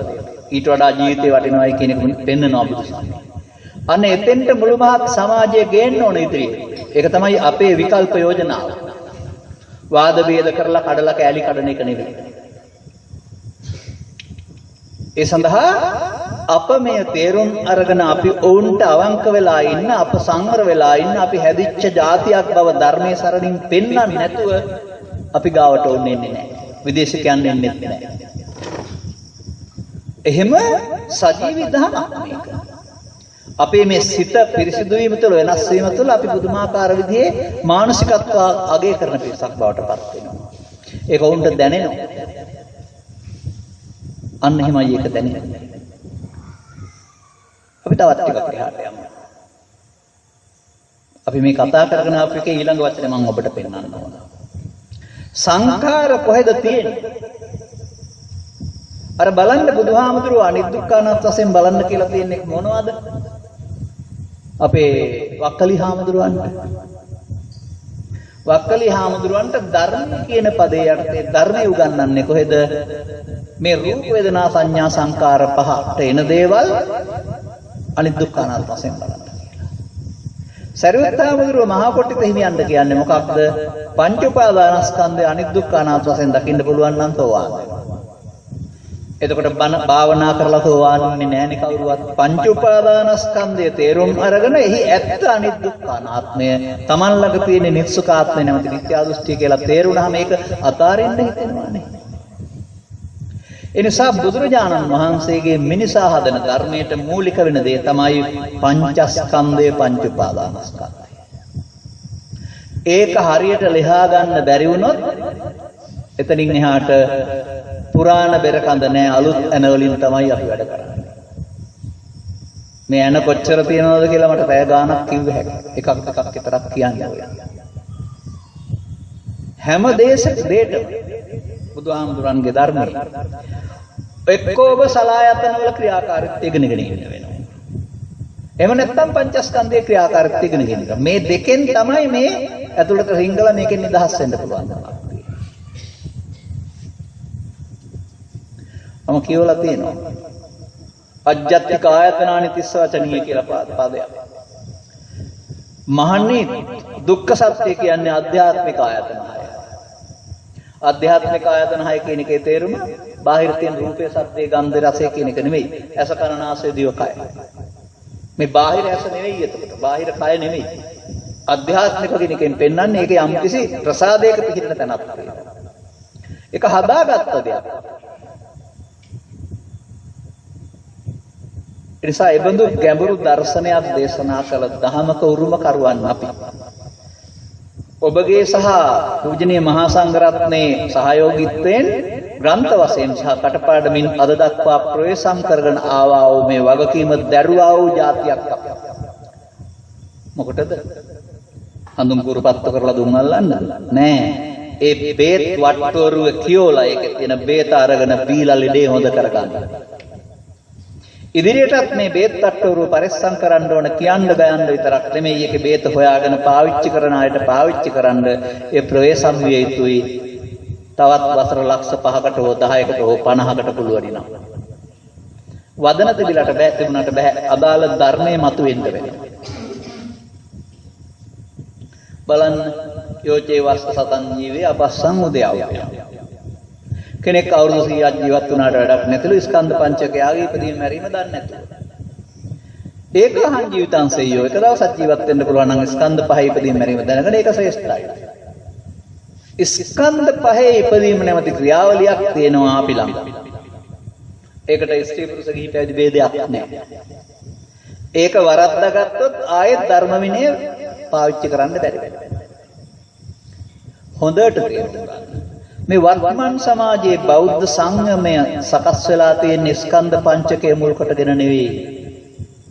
එහි ධර්ම අරුත යටවෙන් පසු අපට විකල්ප සංයමයක් තමයි යෝජනා කරලා තිබෙන්නේ. ඒකට මම කියන්නේ අපි ඉන්නේ ශික්ෂාපද සංවරය කියලා. ගෙදරට 5යි පොයට 8යි පොඩි හාමුදුරන්ට 10යි ලොකු හාමුදුරන්ට 236යි. කියන්න බයයි. මේ ධර්ම විනය නෙවෙයි මේ ශික්ෂාපද විනය. මේක තුළ පින් සිදු වීම ඇරුණාම ඊට වඩා දෙයක් සිද්ධ වෙන්නේ නැහැ. පවෙන් බැහැර වීම ටිකක් සිදු වෙන්න පුළුවන්. සුගතිගාමීව ඉපදින්නට අවශ්‍ය පුණ්‍ය ආභිසංකාරය ඇරුණාම ඊට එහාට මේකේ කෙලෙස් නැසීම සිදු වෙන්නේ නැහැ. ගිහිව හිටියක් සිදු වෙන්නේ නැහැ, පැවිදි හිටියක් සිදු වෙන්නේ නැහැ. ඇයි? ධර්ම විනය නැහැ මේක. ශික්ෂාපද විනයක් තියෙනවා. කියන්න බයයි. නමුත් අපි කියනවා. එහෙනම් අපි හැමෝම හොයාගෙන යන්න ඕන මේ බුදු වදන් වල සුන්දරත්වය. ඒවැ භාවිතා කිරීමේ හැකියාව, භාවිතා කිරීමෙන් ලැබෙන ඵල. මම දැක්ක මේ ළඟදි යම් ප්‍රකාශ කරනවා යම් අය.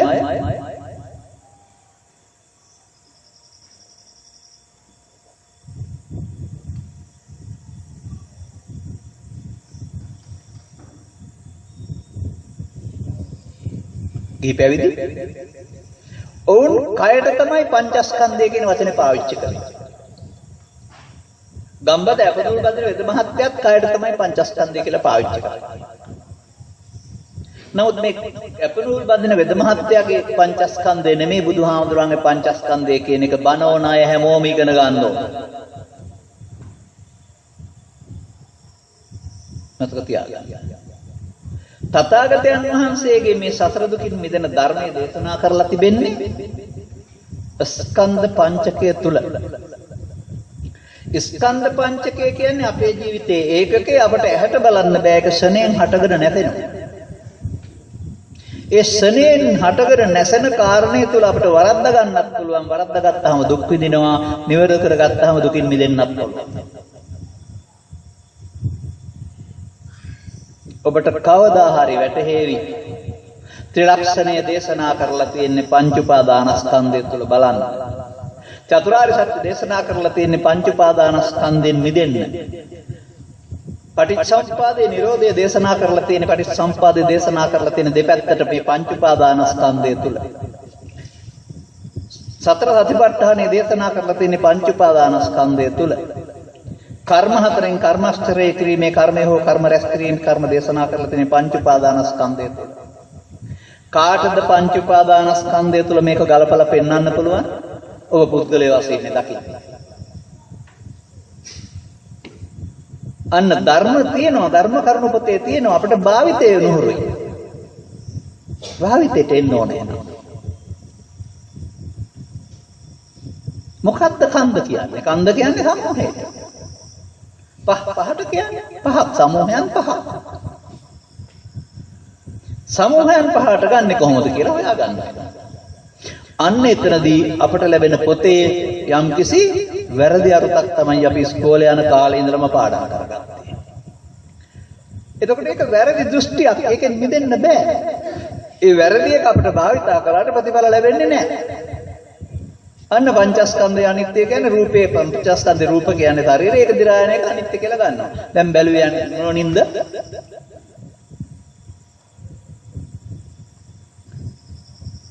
අන්න එහෙමයි අපි හොයාගන්නේ. මේ පිළිබඳ තේරුම් ගැනීමේදී අර මම කියපු කතාව ඔස්සේ ආපහු වෙන්න. මව්කුසෙන් බිහි වෙන පුද්ගලයා ජීවිතාවසානයේ දක්වා මේ ඉඳලා මේ යනවා. අපි දැකලා තියෙන දෙයක් නේ අපිට ඒ දේ දන්නේ නැති වුණාට. දැන් මියගිය මලසිරුරේ නැත්තේ මොනවද කිව්වොත් පණ කියලා ඔයගොල්ලෝ කියාවේ. මම කියනවා සිත නැත්තේ කියලා. එතකොට එහෙනම් මේ වැඩකරු ඔක්කොම දේවල් කරේ කවුද? මේ කය උදව් කරගෙන සිත නේද? මරණය යනු සිතේවත් වීම නේද?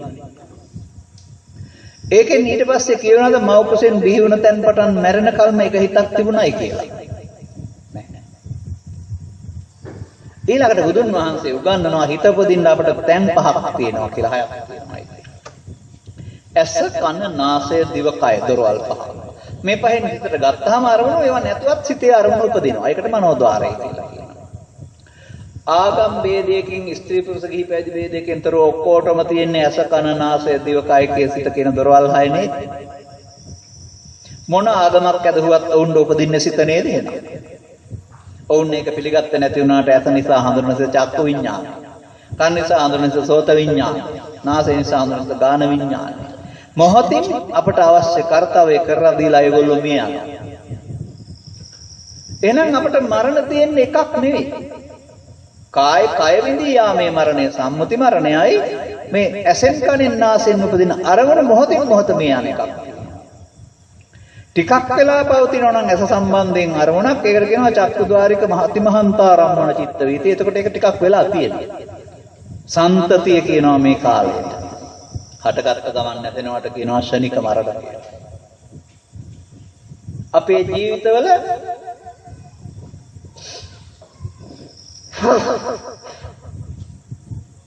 පටාචාරාවට පදාරලා තිබෙනවා. නැගණි ඔබගත් අරමුණ එසේ මේ ලෝකේ ශනික වරණක් සම්තනි පරණක් කර කිසිවක් නැත. මේ ලෝකෙ කියන්නේ බාහිර ලෝකෙ නෙවෙයි යන්නේ. මේ ස්කන්ධ ලෝකෙ. රූප වේදනා සංඥා සංකාර විඥාන අපි හැමෝටම හට ගන්නවා. ඒකේ ශනික සම්තති වශයෙන් මැරෙන එක තමයි වෙන්නේ. අපිට මේක වැරදි නම් කොහොමද ඒක තුල ත්‍රිලක්ෂණය දකින්නේ? ත්‍රිලක්ෂණේ අනිත්‍ය කියන්නේ ස්ථිර නැති බව නම්, දුක්ඛ කියන්නේ දුක නම්, අනාත්ම කියන්නේ ආත්මයක් නැත්නම් කොහොමද අපි ඊට එහාට ඒක දකින්නේ? අන්නේ වැරදි හදා ගන්න ඕනේ ඉස්සර වෙලා. අපි ඒක හොයන්නේ. සිංහලෙන් අපි කියලා දෙනවා බලන්න තේරුම් ගන්න හරියයිද කියලා. එතකොට ඇස නිසා, කන නිසා, නාසය නිසා, දිව නිසා, කය නිසා, සිත නිසා අපි ගන්න අරමුණක්. ඒ අරමුණ ඇතුලේ කෙරෙන කාරණා ටික තමයි මේ රූප වේදනා සංඥා සංකාර කියන්නේ. කාර්ය පහක් කරන නිසා පස් ආකාරය අර්ථයක් දීලා. එතකොට ඒක වෙනස් වෙන්නේ රූප විතරයි. ඇස නම් රූප රූප, කන නම් ශබ්ද රූප, නාස නම් ගන්ධ රූප, දිව නම් රස රූප, කය නම් පොට්ටබ්බ රූප. එතකොට රූප හයක් තියෙනවා අපට අරමුණට එන්නේ. ඒ අරමුණ මුල් කොටගෙන තමයි අපි මේ වේදනා සංඥා සංකාර රැස් කරන්නේ නැත්නම් හටගන්නේ. අපි කරන අනිමේෂණයෙන් සිද්ධ වෙනවා.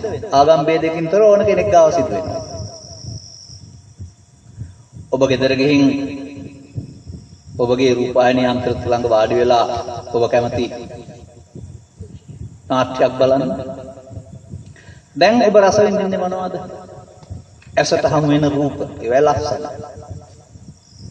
ඔබ ගීතයක් අහන්න. ඔබ රස විඳින්නේ ඔබේ කයද ගීත ශබ්දයේද? හැම වෙලටම අපි මේ විඳින්නට වින්දනයට පාත්‍ර කරනු ලබන්නේ ඇසෙන් රූපය, කනෙන් ශබ්දය, නාසයෙන් ගන්ධය, දිවෙන් රස, කයෙන් පහස, සිතෙන් අරමුණ. මේ අරමුණු රස විඳීමේදී කය විඳින කෙනෙක් නැහැනේ. අරමුණුයි විඳින්නේ. ඇස කන නාසය දිවකය කියනා වූ දොරවල් හයට සිත පිහිටයි. සිත අරමුණු රසය අනුභව කරයි. මොහ හිතන්නවත් බැරි තරම් ගැඹුරු දේවල් කෙනෙකුට. ඒ ඇහැට හමු වෙන රූපයට කියන නමක් තමයි රූප රූපය කියන්නේ. අර පංචස්කන්ධේ පංච උපාදානස්කන්ධේ රූප රූපය කියන්නේ ඒකට රූප. ඒක කැමැති අකමැති ආකාරය. ඒක රූපය අපේ ඉදිරියෙන් හම්බ වෙන්නේ මිතුරානම් කැමැති, හතුරානම් අකමැති. අරක උදව් වෙන්නේ අපේ සිතේ යට වෙන්නා වූ චෛතසිකයට කියන්නේ වේදනා චෛතසිකය. රූපයට කැමැති නම් සැප වේදනාවක්, අකමැති නම් දුක් වේදනාවක්, කැමැති අකමැති නැත්නම් උපේක්ෂා වේදනාවක්. එතකොට මේ වේදනාවෙන් විඳින්නේ අරමුණ නේද? ඒක රූප රූපයක් කියලා. ඒක හතුරෙක් කියලා හඳුනන්නේ සංඥාවෙන් නෙවෙයි. මිතුරෙක් කියලා. හතුරානම් ගැටෙන්නේ සහ මිතුරානම් ඇලෙන අර්ථයට තමයි සංකාර කියන්නේ. අන්න සංකාර තියෙන තැන බුදුහාමුදුරුවන් වදාළ සබ්බේ සංකාර. ඒ සංකාර ස්කන්ධයටයි එන්නේ. දැන් රූපය හඳුනාගෙන වේදනාවෙන් විඳ සංඥාවෙන් හඳුනා සංකාරයෙන් ඇලී ගැටි කර්තව්‍ය හතරක් සිද්ධ වෙනවා. මේ සිදුවන විදිහ පව් නම් ඒ පැත්ත හොඳයි, පින් නම් ඒ පැත්ත හොඳයි, සතුට නම් ඒ පැත්ත හොඳයි, දුක නම් ඒ පැත්ත හොඳයි. විශේෂයෙන් දැන ගැනීම කියන චෛතසිකයට පැවරෙන්නේ මේ හඳුනා ගැනීම විතරයි. තීරණය කරන්න බෑ. දැන් බලන්න රූප කාය, වේදනා කාය, සංඥා කාය, සංකාර කාය, විඥාන කාය, පටිච්චසමුපාද න්‍යායවල මේක ගණන්නේ කාය කියලා. ඒ කාය කියන්නේ කය නෙමෙයි ස්කන්ධ කියන අර්ථය. හැබැයි ශරීරයටත් කය කියලා කියනවා. ශරීරයට කියන්නේ පඨවි ආපෝ තේජෝ වායු හතරෙන් හැදිච්ච වෙලාවට ස්කන්ධ පහට කාය කියන්නේ ඒකේ අය අර්ථයෙන් නෙමෙයි. අපිට මේක පැටලුණා. අපි විඥාන පත්‍ය නාම රූප විග්‍රහ කරන්න ගියාම නාම වේදනා සංඥා සංකාර විතරයි. රූප කය. රූප කය නම් ජීවිත කාලෙම රූප එකයි තියෙන්නේ. හැබැයි වේදනා සංඥා සංකාර එහෙම කරන කණෙන් නාසයට මාරු වෙනවා. ඔබට ගලපන්න පුළුවන් ද ඇස කරනාසේ අරමුණු වල වින්දනය කයට? බලන්න මෙන්න මේ අර්ථය. ඔබට තණ්හා කීයක් තියෙනවද? කාමයේ කියන එක තණ්හා වර්ග 3යි. ඔතේ සමස්ත සමාජයේටම සත්ත්ව සංහතියටම තියෙන්නේ කාම භව විභව තණ්හා කියලා. ඔබට මේකේ විභව අදාළ නැහැ. ඔබ ගන්න කාම. කැමැති පරිදි. කැමැති පරිදි රූපකාම, ශබ්දකාම, ගන්ධකාම, රසකාම, පොට්ටබ්බකාම. කාම 5යි. ධම්මකාම 6යි. මේ අරමුණු රසය විඳින්න ගිහින් නෙමෙයිද ඔබට තණ්හාව හටගන්නේ. එතකොට ඒ තණ්හාව වලට කියන නම මොකක්ද? චක්කු ලෝකේ පිය රූපං සාත රූපං එත්තේසා තණ්හාය උප්පජ්ජමානෝ උප්පජ්ජති එත්ත නිවිසමානෝ නිවිසති එත්ත පහියමානෝ පහියති ධර්මය දැනගත්තාම ඇස නිසා ඇසේ රූප බලන්න ගියාම හටගන්නා වූ තණ්හාව රූපයට ඇති තණ්හාව රූප තණ්හාව. කන නිසා ශබ්ද අහන්න ගියාම ශබ්දයට ඇලෙන ගැටෙන කාරණාව ශබ්ද තණ්හාව. නාසය නිසා ගන්ධයෙන් ගඳ විඳින්න ගිහින් ඇලුනහම ගන්ධ තණ්හාව. රූප ශබ්ද ගන්ධ රස පොට්ටබ්බ ධම්ම කියන්නේ අරමුණු 6 සම්බන්ධයෙන් තණ්හාවක් නේද? මේ තණ්හාවේ අරමුණු 6 දී නැති කරන්න ඕන නේද? මේ තණ්හාව නැති කරන්න බැරි ඇයි? රූප කියන්නේ ශරීරය කියලා ගත්ත නිසා නේද? වැරදි නේද? රූප නිසා රූප කියන්නේ ශරීරය කියලා ගත්තාම පංචස්කන්ධය. අර තණ්හායට ගලපන්න බෑ නේද? අන්න ඒවා ඉගෙන ගන්න ඕන. අය කවුරුත් කියලා දෙන්න ඕනේ නැහැ තේරුණා.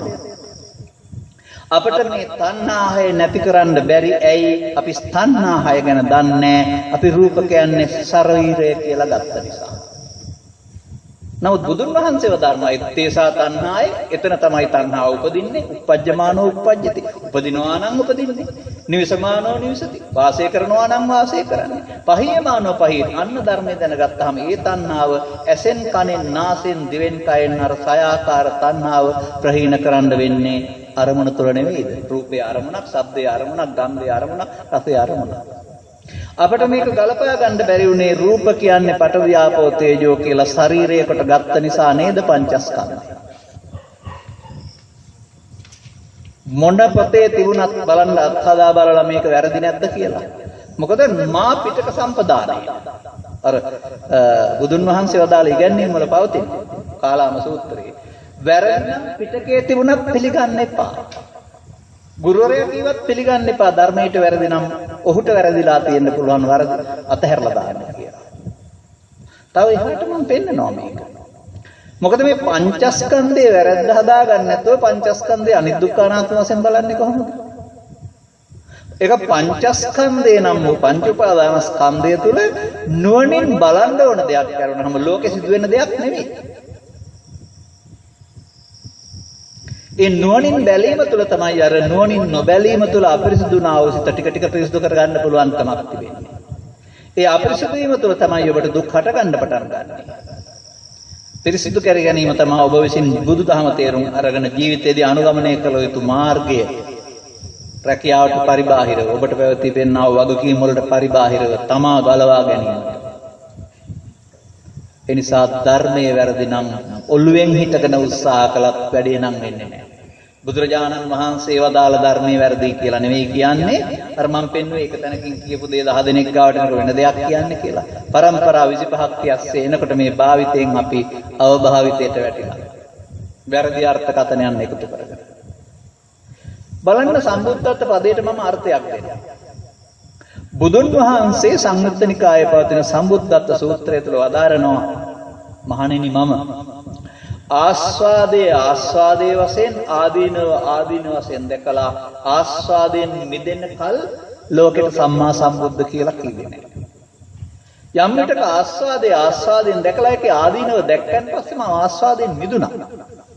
මිදුණන් පස්සේ තමයි මම ලෝකෙට සම්මා සම්බුද්ධ කියලා වදාළේ කියලා සම්බුද්ධත්ව සූත්‍රයේ බුද්ධත්වයේ පෙන්වන්නේ ආස්වාදයේ ආදීනේ දැකීම මිදීම බුද්ධත්වය. දැන් ආස්වාදයේ කොහෙද තියෙන්නේ? මම ලස්සනට ගැලපෙනවා ඒකයි මම මේ කියන්නේ. අන්න රූප කියන්නේ කය නම් කයේ ආස්වාදයේ තියෙන්නේ. බලමු බුදුහාමුදුරුවෝ ආස්වාදයේ විග්‍රහ කරලා තියෙන්නේ කොහොමද කියලා. චක්කුණා රූපං දිස්සා උප්පජ්ජති සුඛං සෝමනස්සං අයං රූපස්ස ආස්වාදෝ. සෝතේන සද්දං සුත්තා උප්පජ්ජති සුඛං සෝමනස්සං අයං සබ්බ රූපස්ස ආස්වාදෝ. ගානේන ගන්ධං ගායිත්වා උප්පජ්ජති සුඛං සෝමනස්සං අයං ගන්ධ රූපස්ස ආස්වාදෝ. ඉතින් හටත් එහෙමයි. එතකොට රූපේ ආස්වාදේ කියන්නේ ශරීරයේ ආස්වාදේද අර? ඇහැට රූපයක් දැක්කහම ඒ රූපේ නිසා අපි ළඟ සැප සතුටක් උපදිනවා. රූපයට ඇලීමට තමයි ආස්වාදේ කියන්නේ. ශබ්ද රූපයක් ඇහුනම ඒ ගීත ශබ්දේ මිහිරි හෝ අමිහිරි කියලා අපි ඒක සමග ඇලෙනවා කැටේ. ඒ ඇලෙනවට තමයි සුඛං සෝමනස්සං කියන්නේ. ඒකට ශබ්ද රූපේ ආස්වාදය. දැන් රූප ශබ්ද රූප ගන්ධ රූප කියලා රූප හයක ආස්වාදයක් තියෙන්නේ. මේ ආස්වාද හයෙන් මිදෙන්න ඕනේ සම්මා සම්බෝධියට නානුබුද්ධත්වයටපත් වෙන්න. ඇයි අපිට මිදෙන්න බැරි? රූප කියන්නේ ශරීරය කියලා ගත්ත නිසා අපට ආස්වාද හයකට ගලපන්න බෑ නේද? මම මේ කතා කරන්නේ ත්‍රිපිටකයේ තියෙන දේවල් මතක තියාගන්න මගේ මන එහෙම නෙමෙයි. පළමුව මේ වැරදුන ධර්මය ඔබට අනිත් අය කවදා කරයිද මම දන්නේ නෑ මේ. ඔබට ප්‍රත්‍යක්ෂ නම් සත්‍ය නම් මේක නිවැරදි කරගන්න. ඒ නිවැරදි කරගත්තාම නියත වශයෙන්ම ඔබට ධර්මයේ සරණ කරගන්න පුළුවන් වෙනවා අපේ ජීවිතේ. නැත්නම් ධර්මයේ සරණ කරගන්න වෙන්නේ නැහැ. ඒ නිසා අපි හොඳින් තේරුම් ගන්න ඕන පංචස්කන්ධ කියන පදේ තේරුම කය කියන අර්ථයට ගන්න නැතුව. ඇසෙන් කනෙන් නාසයෙන් දිවෙන් කයෙන් ක්ෂණිකව අරමුණක් ඉපදීමේදී අරමුණ තුළ සිදුවෙනා වූ ක්‍රියාකලාපය විශ්ලේෂණය කරන අභිධර්මයයි රූප වේදනා සංඥා සංකාර පහ කියන්නේ. දැන් මම හැදෙන්නේ කොහෙද කියලා හොයාගනිමු අපි. මයන්න මම ඔබට නමක් දීලා තියෙනවා නේද? ඔබ කතා කරනවා ඔබේ කය මම ඒ සම්මතිය. ඒ අභිධර්මයේ නෙමෙයි සම්මතේ ජීවත් වීම. අයි මී නාන් නාම් වාචික කරන්නේ වචනයක් ඕන භාෂාවකින්. මම අපි කියලා. බුදුරජාණන් වහන්සේ මම කීවේ කොතෙන්ද? ඔය මම නෑ කියන එකද බුදුහාමුදුරුවෝ දේශනා කරලා තියෙන්නේ. පීන්නේ අපූර්වට කාටවත් පිළිගන්න බෑනේ. හැබැයි තැන තියෙනවා හොඳට.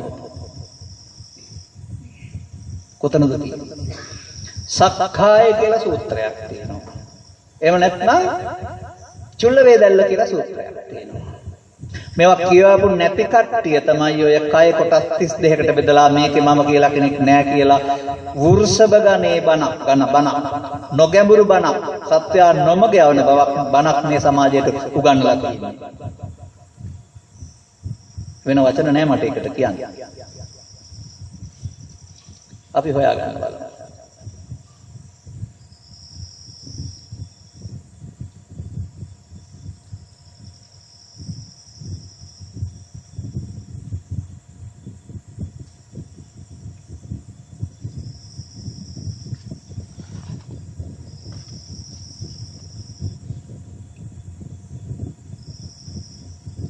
කොහොමද හොයාගන්නේ? ඔබට තේරෙනවද? මෙන්න මේ කතාව. ඇස නිසා හමු වෙන රූපය වේදනාවෙන් නිද සංඥාවෙන් හඳුනා සංකාරයෙන් බැඳී විඥාණයෙන් දැනගන්නවා. කන නිසා හමු වෙන ශබ්දය වේදනාවෙන් නිද සංඥාවෙන් හඳුනා සංකාරයෙන් බැඳී විඥාණයෙන් විශේෂයෙන් දැනගන්නවා. ඒ නිසා ඇස කන නාසය දිව කියනා වූ දොරවල් 6 නිසාම අපට ශනිකව ස්කන්ධ පහක් හට ගන්නව නැතේ. ඒක මේ ලෝකේ ජීවත් වෙන ඕන කෙනෙකුට ආගම් ભેදකින් තොරව පහළ වෙන්න ඕන දෙයක්. ඔතනමනේ වරදින්නේ. අන්න ධම්මදින්නාව විස්තර කරන ලස්සනට සොකී හිටපු ස්වාමි පුරුෂයාට ඉස්සර මේ රූප වේදනා සංඥා සංකාර පහට තමක් සක්කාය. එතකොට සක්කාය කියන්නේ මේ කය නෙවෙයිනේ. පාලි අකාරාදී හේවත් සිංහල පාලි පරිවර්තන පොතේ පවා ඒ ලියන කාලෙත් සක්කාය කියන්නේ මේ කය කියලා උගන්වලා තියෙනකොට ඔබට නෙමෙයි උන්ටත් කරදිලානේ. මේ කය නෙවෙයි සක්කාය කියන්නේ. මේ අරමුණක් මුල් කරගෙන ඇත්ත හම්බන රූපේ මුල් කරගෙන රූප වේදනා සංඥා සංකාර පහක් හට ගන්නවා. ඒකට සක්කාය. ඒකට එන්නේ මොනවද? රූපය, ශබ්දය, ගන්ධය, රසය, පව, පින, ධානය, ලෝභය, ද්වේෂය, මෝහය මොන දෙයක් එන්න පුළුවන්. පංචස්කන්ධයට එන දේ අල්ලාගත්තහම මම හැදෙනවා. එතකොට මම කියන්නේ කයත් නෙමෙයි මම කියන අකුරු දෙකක් නෙමෙයි. පංචස්කන්ධයට ආපු දේ රූපය, ශබ්දය, ගන්ධය, රසය, තරහ, බය, ඊර්ෂ්‍යාව, ක්‍රෝධය, වෛරය ඕන දෙයක්. ඒ මොහොතට හටගත්ත දේ. අන්න සක්කාය රූප වේදනා සංඥා සංකාර පහ. මමකට ගැනීම දිට්ඨිය. එතකොට පංචස්කන්ධය මමකට ගත්තාම පංච උපාදානස්කන්ධයයි. දැන් ඒක සංයෝජනයක් වෙන්නේ ඇයි? මමත්වෙන් ගැනීමේදී තමයි ස්කන්ධ පහ නැතෙනකොට අර හේතු ඉතුරු වෙන්නේ. අන්න මායයට බැඳෙන්නේ. පංචස්කන්ධේ වරද්දා ගැනීම පංච උපාදානස්කන්ධයයි. පංච උපාදානස්කන්ධයේ තියෙන්නේ ඉන්න මමක් නෙමෙයි දිට්ඨිය. මම කියන දිට්ඨිය. අර සංයෝජන කියන එකේ තේරුම සක්කාය විච්ඡ සංයෝජනනේ කියලා කියන්නේ. එහෙනම් අපිට ඇහැට කනට නාසයට දිවට කයට එන ඕනෑම අරමුණක් මමත්වෙන් ගත්තාම සසර බඳෙන්න අවශ්‍ය ලෝභයක්, ද්වේෂයක්, මෝහයක් ඉතුරු වෙනවා. ඒකට කියනවා සංයෝජන. එහෙනම් අපි බණ දන්නේ නැති තාක්කල් මොකද කරන්නේ? ඇහෙන් කනෙන් නාසයෙන් දිවෙන් කනෙන් සක්කාය දිට්ඨිය වලින් සසරට බැඳෙමින් ඇවිදින්නම කාරණා එකතු කරනවා. යරනහම ගැලවිල්ලක් කොහෙද තියෙන්නේ? ඒ බුදුහාමුදුරුවෝ අත්තානු දිට්ඨි මූහච්ච කියලා පෙන්නන්නේ සක්කාය දිට්ඨියට නොපැමිණෙන්න උත්සාහ කරනවා. සක්කාය කියන්නේ මේකයි මම කොට ගැනීම කියලා මේකට බොරු අර්ථයක් දීපුවාම කොහොමද ධර්මය හඳුනාගන්නේ? සක්කාය සූත්‍රයේ පෙන්නන්නේ පංච උපාදානස්කන්ධයටයි සක්කාය කියන්නේ කියලා. පොඩි වෙනසක් මේ දෙකේ තියෙනවා. ඔය පංච උපාදානස්කන්ධ කියන්නේ ශරීරය. ඇහැට කනට නාසයට දිවට ආපු අරමුණ මමත්වයෙන් ගැනීම පංච උපාදානස්කන්ධය. මේ කය නම් පංච උපාදානස්කන්ධේ නෑ එකතරයි සංසාරයට බැඳෙන්නේ. කය මම නෑ. නමුත් අරමුණක් පාසා ලෝභයෙන් ද්වේෂයෙන් මොහෙන් බැඳෙනව නේද? එහෙනම් ඒ කාය කියන එකේ තේරුම අන්නෙතනින් තේරුම් ගන්න ඕනේ. පංච උපාදානස්කන්ධය. පංච උපාදානස්කන්ධයෙන් ගන්න මොහොතක් පාසා ස්කන්ධ පහක් නැති වෙනවා, උපාදානස්කන්ධ පහක් නැති වෙනවා.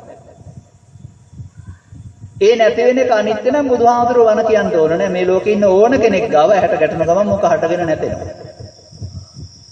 එතන බාහිර වස්තු වල වෙනස් වීම අනිත්‍යත් නෙමෙයි. පංචස්කන්ධයේ හට ගැනීම සහ ස්වභාවික නැසීමත් අනිත්‍ය නෙවෙයි. මොකද බුදුහාමුදුරුවෝ පහළ වෙන්න ඉස්සලා ඒක සිද්ධ වුණා. බුදුරජාණන් වහන්සේ හොයාගත්ත නුවණින් දකින අනිත්‍යෙන් මොකක්ද අපට ලැබෙන ගැලවීම? ඒක ධර්මයේ වෙන්නේ කොහොමද? එකෙන් ගැලවෙන්න පුළුවන් කියලානේ කියන්නේ. මේ සසරට බැඳෙන එක. අන්න එකයි තේරුම් ගන්න ඕන. අර බලන්න ඉමේ පංච උපාදානස්කන්ධේ අනිච්චතෝ දුක්ඛතෝ අනත්තතෝ යෝනිසෝ මනසිකරන්තෝ නුවණින් මෙනෙහි කරපුවාමයි සෝවාන්.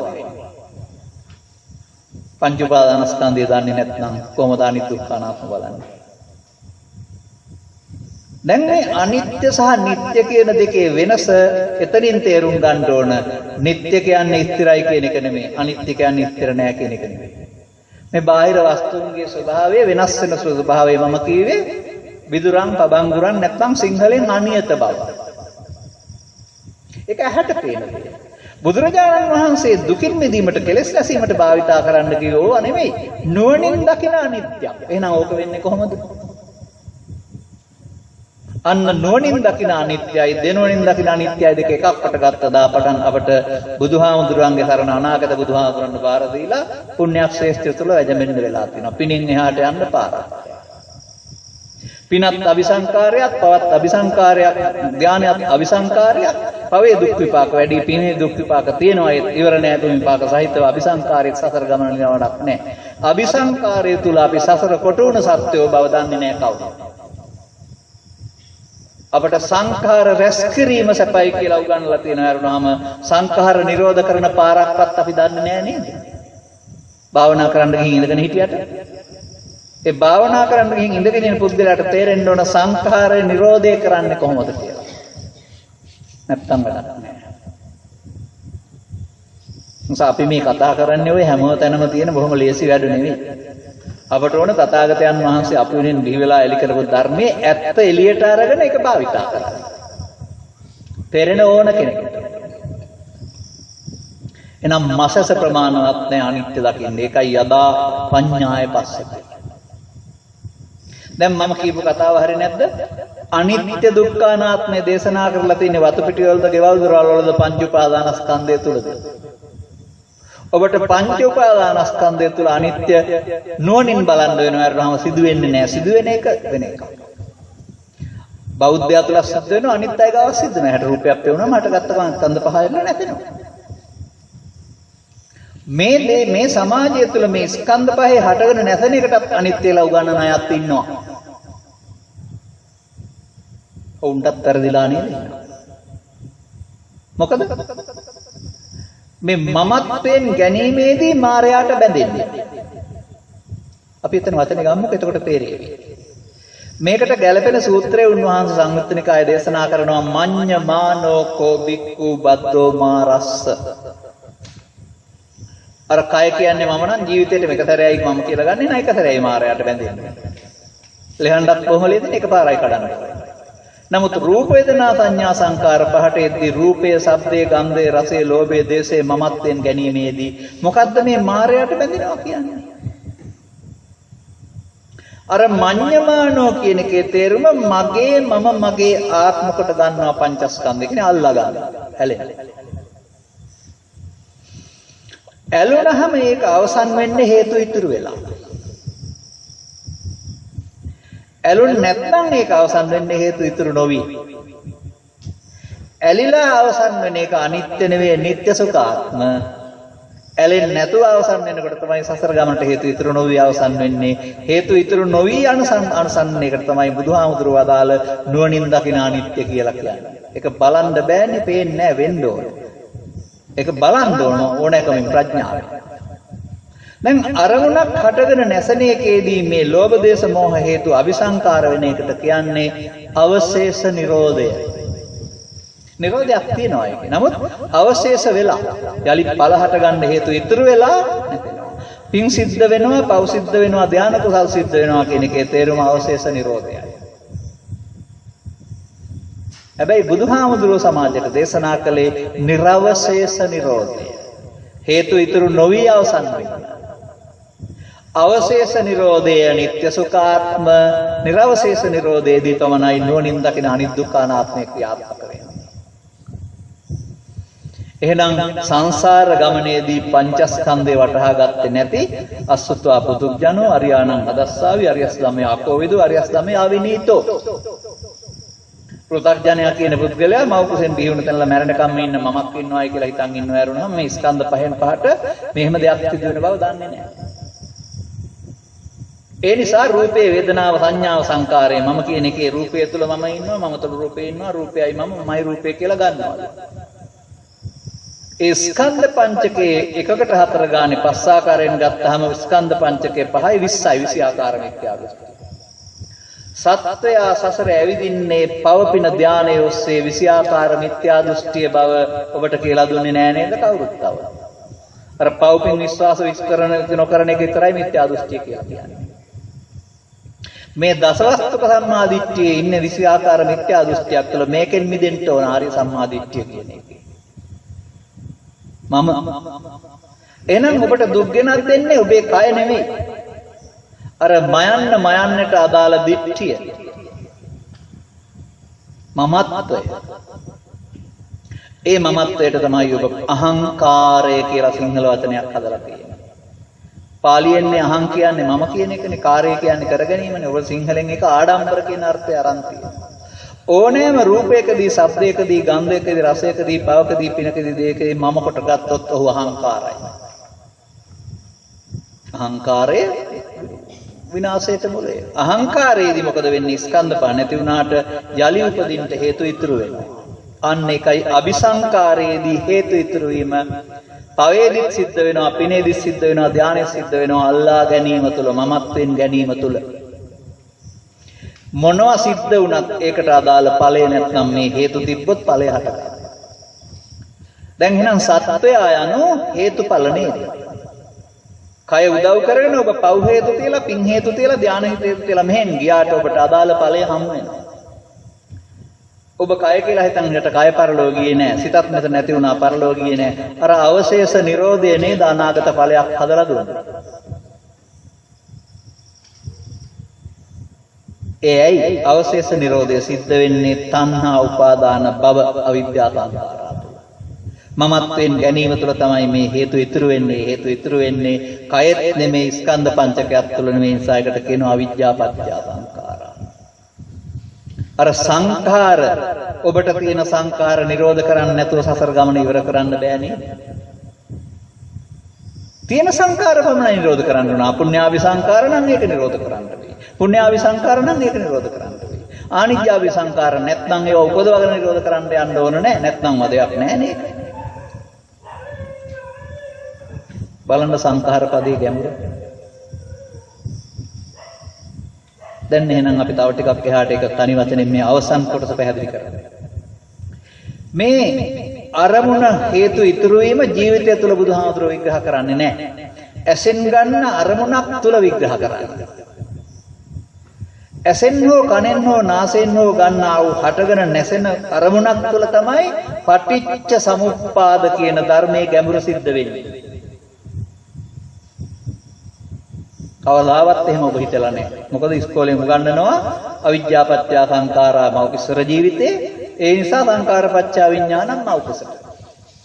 විඥාන නාම රූප සලආයතන පස්ස වේදනා තණ්හා උපාදාන භව මේ ජීවිතේ. ජාති ආපහු මෞකසට එහා පැත්තට එහෙනම් ජරා මරණ. මම මේකට කියන්නේ ආත්ම තුනේ පටිච්චසමුප්පාදය. මේක ගලපපු කෙනා මම කවුද දන්නේ යාට දොස් කියන්නෙත් නැහැ. පටිච්ච සමුප්පාද කියන pāli වචනේ තේරුමවත් දන්නේ නැති කෙනෙක් මේක ඔබට උගන්වලා තියෙන්නේ මේ ලංකාවට. කොහොමද අපි ගැලෙන්නේ? ඔබ දන්නවද ඇහැට රූපයක් හමු වෙනකොට එතන සිදුවෙන සිද්ධියටයි පටිච්චසමුප්පාදේ කියන්නේ කියලා. කනට ශබ්දයක් හම් වෙලා රැවටිලා හේතු ඉතුරු වෙලා අවසන් නැත්නම් එතන සිදුවෙන සිද්ධියටයි පටිච්චසමුප්පාදේ කියන්නේ. මේ මොහොතේ පටිච්චසමුප්පාදයේ අංග 12ම යනවාද කියලා දන්නවද? කියලා දෙන්නම් පස්සේ කාලෙක. එහෙනම් පටිච්චසමුප්පාදයට වැරදි නේද? කියන්නේ විතරයි දන්නේ අවිජ්ජා පත්‍ය සංඛාරා අවිජ්ජා නිරෝධෙන් සංඛාර නිරෝධය කියලා. කීවට වැඩක් නැහැ. ස්කන්ධ පංචක තුළ අවිජ්ජා පත්‍ය සංඛාරා දැනගත්තත් සිද්ධ වෙනවා. භාවනාවේ අනු ස්කන්ධ පංචකය තුළ අවිද්‍යා නිරෝධයෙන් සංඛාර නිරෝධයයි. ගලපන්න පුළුවන් ද ඔබ කරන භාවනාවට? පුළුවන් නම් හරි මම පිළිගන්නවා. නැත්නම් මම පිළිගන්නේ නැහැ ඒක හැබෑ භාවනාවක් කියලා. අපි බලමු අවසන් වශයෙන් මේ හැම සූත්‍රයකම තියෙන එක කාරණයක් අරගෙන. මේ අවශේෂ නිරෝධය කියන්නේ මොකක්ද? නැත්නම් මඤ්ඤමානෝකෝ බික්ඛු බද්ධමාරස්ස කියන්නේ මොකක්ද? තව සූත්‍රයකින් ගන්නතුරු මිනිත්තු 15ක් තුළ මේක පෙන්වන්න. ඇස ගත්තත්, කන ගත්තත්, නාසය ගත්තත්, දිව ගත්තත්, කය ගත්තත් මේ අරමුණට ස්පර්ශ වෙනවා පළමුවෙන්. ඒ ස්පර්ශය මුල් කරගෙන තමයි මේ රූප වේදනා සංඥා සංකාර පහට ගන්න. ඒක තුළ තමයි මේ සිද්ධිය සිදු වෙන්නේ. අන්න අතන රූප වේදනා, මෙතන පස්සපච්චා වේදනා. ඇහැට අරමුණ ස්පර්ශ වුණාන් පස්සේ ඒක හතුරාද මිතුරාද ආදී වශයෙන් විඳිනවා. විඳින්න ගියාම හතුරානම් ගැටෙනවා, මිතුරානම් ඇලෙනවා. අන්න අරමුණට ඇලීම ගැටීම තුළ තමයි මේ වේදනා පච්චා තණ්හා කියන තැනට ගන්න. එතකොට ඒක රූපයට තණ්හාව ඇහෙනවා. හතුරා කියන හැඟීම තුළ. ගැටීම දෙකම තණ්හා. කනේ නම් ශබ්ද රූපේට. පස්සපච්චා වේදනා, වේදනා පච්චා තණ්හා. තණ්හා වුණත් අන්න උපාදාන කියන්නේ දැන් තණ්හාවෙන් එහා පැත්තට තමයි මම වෙලා තියෙන්නේ. තණ්හා තමයි මම, උපාදාන ඒ මමමයි. මම මගේ කියන්නේ තණ්හා මම, උපාදාන මම, මගේ බව, මගේ ආත්ම කියන එක නෙමෙයි. තණ්හා උපාදාන බව වීමම මගේ මම, මගේ ආත්ම වීමයි. තණ්හා ඒහා සමග උපාදාන, ඒහා සමග ආයෙත් උපදින්න හේතු ඉතුරු වෙන එකට අර අවශේෂ නිරෝධය කියන්නේ මෙන්න මේ බව. තණ්හා උපාදාන බවට තමයි අවශේෂ නිරෝධය කියන්නේ. දැන් එහෙනම් ඊළඟ ස්කන්ධ පංචකයේදී මේ ජීවිතය අගල ඊට පස්සේ තව එහාට භවපච්චය ජාති සිද්ධ වෙන්නේ අර තියපු නිසා. අර තියෙන එකට කියනවා කර්ම රැස් කරනවා. කර්ම රැස් කළොත් විපාක.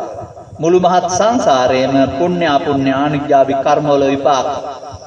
කර්ම රැස් කරලා නිවන් දකින්න පුළුවන් බුද්ධ ආගමක් මම දැක්කේ නෑ. ලෝකේ කවුරු ඉගන්නවා?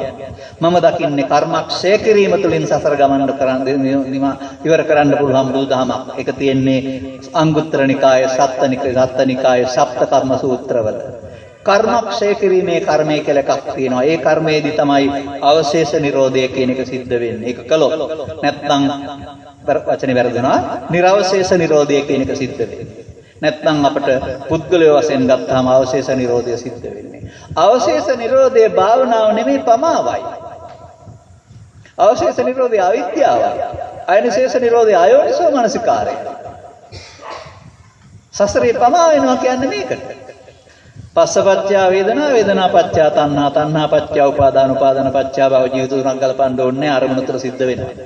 ඇහිනුත් සිද්ධ වෙනවා, කනනුත් සිද්ධ වෙනවා, නාසයනුත් සිද්ධ වෙනවා, දිවනුත් සිද්ධ වෙනවා. ඒ නිසා තමයි කියන්නේ දොරවල් 6න් පටිච්චසමුප්පාද 6ක් සිද්ධ වෙනවා. අනුලෝම කියන්නේ අවශේෂ සිද්ධ වෙන එක. ඒකේ පමාව. මේකෙදි අතීතයෙන් එනවා, ඒ කියන්නේ ගැටුණ ගමන් තරහ එනවා, පරණ තිබිච්ච එකක්. ඒක හඳුනාගෙන ඒකට ඇලෙනවා. ඒ වගේ මේක හෙටට ගන්න ඉතුරු කරලා නැති වෙනවා. මේ අරමුණ තුළ මොහොතක් තුළ අතීතයෙන් විත් වර්තමානයේ හඳුනා අනාගතයට තබා නැසෙනවා. මේ තමයි සතර ගමන යන හැටි. මේ තමයි පමාව. මේකේ බුදුහාමුදුරුවෝ හඳුන්වලා දෙනවා අතීතයෙන් ගත්තට කමන්නේ වර්තමානයේ හඳුනාගෙන ඉදිරියට හේතු නොතබා අවසන් කරන්න. ඒකට තමයි කියන්නේ නිර්වශේෂ නිරෝධය. අන්න ඒකයි භාවනාව. ඔක්කොටම තේරුම් ගන්නතුරු බණ අහන්න ඕනේ. ඊට පස්සේ මේ ක්‍රියාවට වැටෙනවා. ඒ තමයි කෙලෙස් නැසන භාවනාව. මේක තේරෙන එකට තමයි ආසවක්ඛේ ඥානෙ කියලා කියන්නේ. මෙහෙම කළොත් ආපහු හේතු ඉතුරු වෙන්නේ නැත්නම් ඵලය හටගන්නේ නැහැ නේද කියලා. ඒ සංකාරංච නිරෝධේනේ. අපි බලමු තව පොඩ්ඩක් ඒක. අර ඇහැට හෝ කනට හෝ නාසයට හෝ අරමුණ ස්පර්ශ වීම පස්ස තමයි. පස්සපච්චය වේදනා. ඒක විඳින්නත් ඕනේ. බුදුන් රහතුන්ටත් මේ විඳීම තියෙන්න වෙනවා. බුදුන්ට නැත්තේ වේදනා පච්චය තණ්හා. අන්න අපිට තියෙන වේදනා පච්චා තණ්හා. තණ්හා වෙනකොට බුදුහාමුදුරුවෝ වදාරනවා නිරෝධ වෙන හැටි තස්සායව තණ්හාය අන්නයේ තණ්හාව. රූප තණ්හාවද, ශබ්ද තණ්හාවද, ගන්ධ තණ්හාවද, රස තණ්හාවද, පොට්ටබ්බ තණ්හාවද ඒ තණ්හාව. අශේෂ විරාග නිරෝධෝ. ශේෂ වෙන්නේ නැතුව ඔබට ඒ රාගය කියන එක බැඳීම කියන එක නිරෝධ කරන්න පුළුවන් නම් මේ මොහොතේවත් මමත්වෙන් නොගන්න පුළුවන් නම් අමඤ්ඤ මානෝන ඒ තණ්හා නිරෝධයෙන් උපාදාන සිදු වෙන්නේ නැහැ. උපාදාන නැත්නම් භව නැහැ. අරමුණු තුල තණ්හා උපාදාන භව නැත්නම් ජාති නැහැ. තණ්හා උපාදාන භව වලට කියනවා අවිද්‍යා සංකාර කියලා. තණ්හා නැත්නම් උපාදාන නැත්නම් භව නැති එකට කියනවා විද්‍යා විමුක්ති කියලා. අවිද්‍යා පත්‍ය සංකාර වලින් නිවන් දකින්න බෑ කාටවත්. විද්‍යා විමුක්තියට එන්න ඕනේ. ඒ නිසා ඇසෙන් කනෙන් නාසයෙන් දිවෙන් කයෙන් දොරවල් පහෙන්ම මනසින්ම භාවනා කරන්න පුළුවන් බව ඉන්ද්‍රිය භාවනා සූත්‍රයේ පෙන්නලා තියෙනවා. ඇස් ක්‍රියාගෙන ඉන්න ඕන නැහැ. මේ අරමුණේ මුලා වීමෙන් ඉදිරියට හේතු ඉතුරු වීම පවපින ධානය තුල සිද්ධ වෙනවා අවිද්‍යා පත්‍ය සංකාර. කිසි විටකත් මේක යහපත් ක්‍රියාකලාපයන් නවත්තන්න කියලා කියන්නේ අපි මානව සමාජයට අවශ්‍ය සියලුම යහපත් ක්‍රියා තියෙන්න වෙනවා. පින හොඳයි අල්ලා ගැනීම වැරදි. පව හොඳ නෑ අල්ලා ගැනීමෙන් දුක් විපාක. ධානය හොඳ නෑ ලෞකික නමුත් අල්ලා ගත්තාම බැඳෙනවා. බුදුහාමුදුරුවන්ගේ ධර්මයේදී අල්ලා ගැනීම පාපයයි අල්ලා නොගැනීම කුසලයයි. මොනවද අල්ලාගන්නේ? ඕන එකක් පාපේ. අපි කතා කරන මේ සම්මත පින්පව් නෙමෙයි මම කතා කරන්නේ. ඒක සම්මත මරණ. පුද්ගලයා වශයෙන් ගත්තා. සසරට බැඳෙන්නේ අල්ලාගත්තා. එහෙනම් අල්ලා ගැනීමෙන් මිදෙන එකට තමයි කුසලය. අකුසලයෙන් නෙමෙයි කුසලය කියන්නේ. අල්ලා ගැනීම අකුසලය නම් අල්ලා නොගැනීම කුසලයයි. මෙතෙන්න එන්න ඕනේ. බණ අහලා තේරුම් අරගෙන මෙතෙන්න එන්න වෙනවා. එහෙනම් අපි තේරුම් ගන්න ඕන අරමුණේදී පස්සපච්චා වේදනා වේදනා පච්චා තණ්හා තස්සායව තණ්හාය අශේෂ විරාග නිරෝධෝ. ඒ තණ්හාව ශේෂ වෙන්නේ නැතුව රාග වෙන්නේ නැතුව ඔබට නිරෝධ කරන්න පුළුවන් නම් එතකොට ශේෂ ඉතුරු නොවි නැතෙනවා. එහෙනම් ශේෂ ඉතුරු වෙන්නේ නැසොත් ඒක අවිශේෂ නිරෝධය. එහෙනම් ආය හටගන්න හේතුවක් නැහැ. නැවත නැවත හදන්න මොකද වෙන්නේ? හටගන්න තියෙන හේතු සියල්ල ඉවර වෙනවා. දැන් අර හටගන්න හේතු ඉතුරු නොවි නැසෙන එකට තමයි අනිත්‍යවත් ධර්මය කියන්නේ. ඒක සිදු වෙන්නේ නැහැ බලන්න ඕන නුවණින්. ඒක පංච උපාදානස්කන්ධය අනිත්‍ය. පංච උපාදානස්කන්ධේ නිස්සකාත්ම ගැනීමෙන් කර්ම රැස් වේ. ඔහුගේ දර්ශනීය නිත්‍ය සුඛාත්ම. අන්න පු탁ඥයයි කියන්නේ ඔහුගේ ජීවන දර්ශනීය නිත්‍ය සුඛාත්ම. ඉස්කෝලපතෙන් අනිච්චං දුක්ඛං අනාත්තා ඉගෙන ගත්තා. අල්ලා ගන්න ඕන කෙනෙක් ගාව ඔහු ඒතං හේතුහමස්මින් ඒසෝ මේ අත්තායවත් නිත්‍ය සුඛාත්ම කියන මිත්‍යා දෘෂ්ටිය තුල ඉන්නේ. ගැලවීමක් නැහැ විදින්නමයි තියෙන්නේ. බුද්ධෝත්පාදයක අන්න අර 7-800ක් 1000ක් තිස්සේ වැසුණු ධර්මයන් ත්‍රිලක්ෂණය තුල චතුස්සත්‍ය තුල ප්‍රමාදය තුල අප්‍රමාදය තුල පංචස්කන්ධය තුල ලෙහෙනකොට සබ්බේ සංඛාර තුල ලෙහෙනකොට අනුගමනය කළොත් ඕන කෙනෙක් නිදහස් වෙනවා. ආයෙත් යට ඊට ඉස්සරලා වැඩේ කරගන්න. මේ සිද්ධියේදී තමයි අපි සසරෙන් මිදීම සිදු වෙන්නේ. අල්ලා නොගැනීමට කියන නමක් අනිත්‍ය ස්කන්ධ පංචකය අල්ලා නොගැනීමෙන් උපාදාන නොවි නැතෙනවා. උපාදාන වුණොත් හේතු ඉතුරුලා නැතෙනවා. එතකොට අවශේෂ නිරෝධය. අර පංච උපාදානස්කන්ධය අනිත් දුක්ඛ අනාත්ම වශයෙන් බැලීමේදී කියන්නේ අල්ලා නොගන්නවට නමක්. එතකොට ඒක නැතෙන්නේ තණ්හා උපාදාන භව නොවි. එහෙනම් නිර්වශේෂයි. නිර්වශේෂ නිරෝධයට ස්කන්ධ පංචකය තුල සිදුවෙනා වූ නිර්වශේෂ නිරෝධය බලන එකට භාවනාව කියනවා. ඒකට අනිත්‍ය කියලා කියනවා.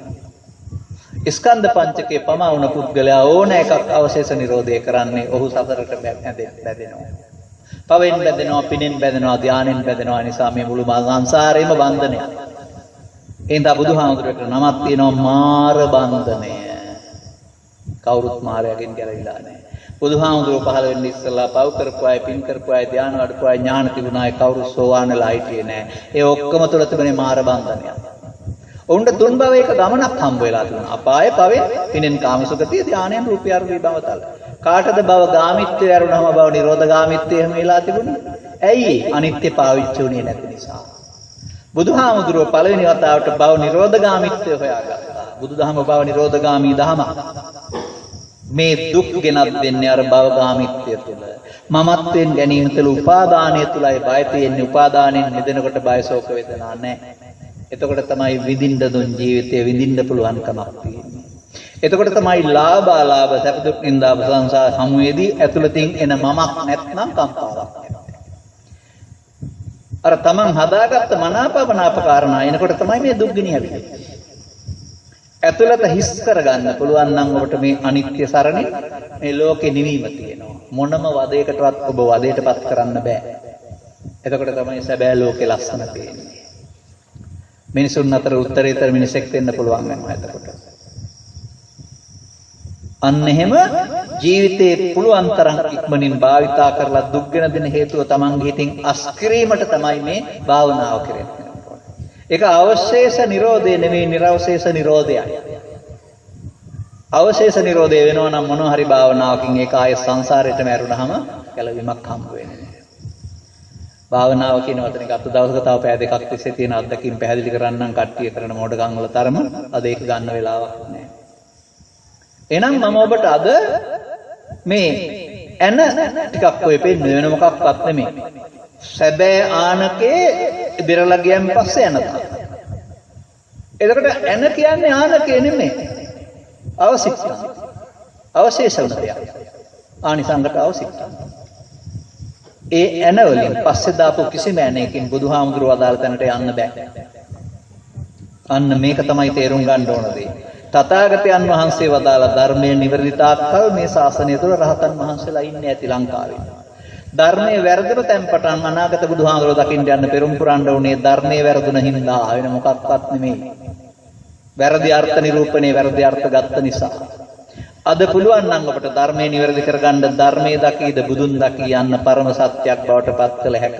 ඒ බුදුන් වහන්සේගේ ඉගැන්වීමක් යෝ ධම්මං පස්සති සෝ මං පස්සති. අනිත්‍ය විතරක් දකින්න පුළුවන් නම් බුදුන් දකින්න පුළුවන්. ඒ තරමට සුන්දරයි මේ අනිත්‍ය. අනිත්‍යට කොච්චර බයද අපේ අය. ඔවුන් දන්නේ අනිත්‍යයේදී ලෝභ දේශ මොහ අනිත්‍ය වෙලා කෙලෙස් නැතන බව. ඔවුන් වතු පිටු වල ඊට කඩන් වල අනිත්‍ය බලන්න ඇරුණාම ලෝභයේ දේශේ බොහේ අනිත්‍ය බලන්න දන්නේ නැහැ. නමුත් සබ්බේ උපදී අනිච්චා දුක්ඛා විපරිණාම ධම්මා කියන්නේ උපදී කියන්නේ ලෝභ දේශ මොහයන්ට කෙලෙස් වලට. ඒවා අල්ලා නොගැනීමෙන් නැසෙනවා. කෙලෙස් නැසන්න නැතුව කොහොමද නිවන් දකින්නේ? කෙලෙස් කියන්නේ දුක් ගෙන දෙන හේතු. තේරුණානේ? නිහඬව ඉතා හොඳින් සවන් දුන්නා. මේ වගේ ධර්ම දේශනා ගණනාවක් අහන්න.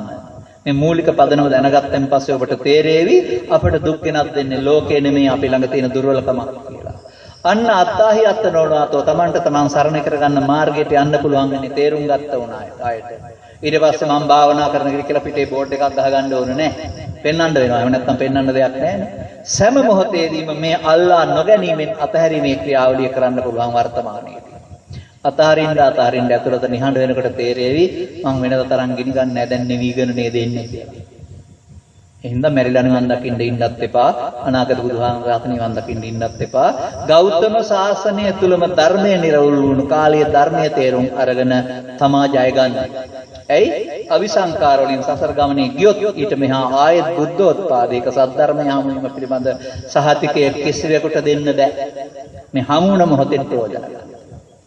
දහම මැස පාදා ගැනීම සඳහා හැම දිනාටම මේ කරුණ පැහැදිලි කිරීම හේතු ආසනාව වේවායි කියන සුභාශිංසනයේ ප්‍රාර්ථනා කරමින් ධර්මානුශාසනාව මෙතකින් අවසන් කරනු ලබනවා. හැම දිනාටම තෙරුවන් සරණයි.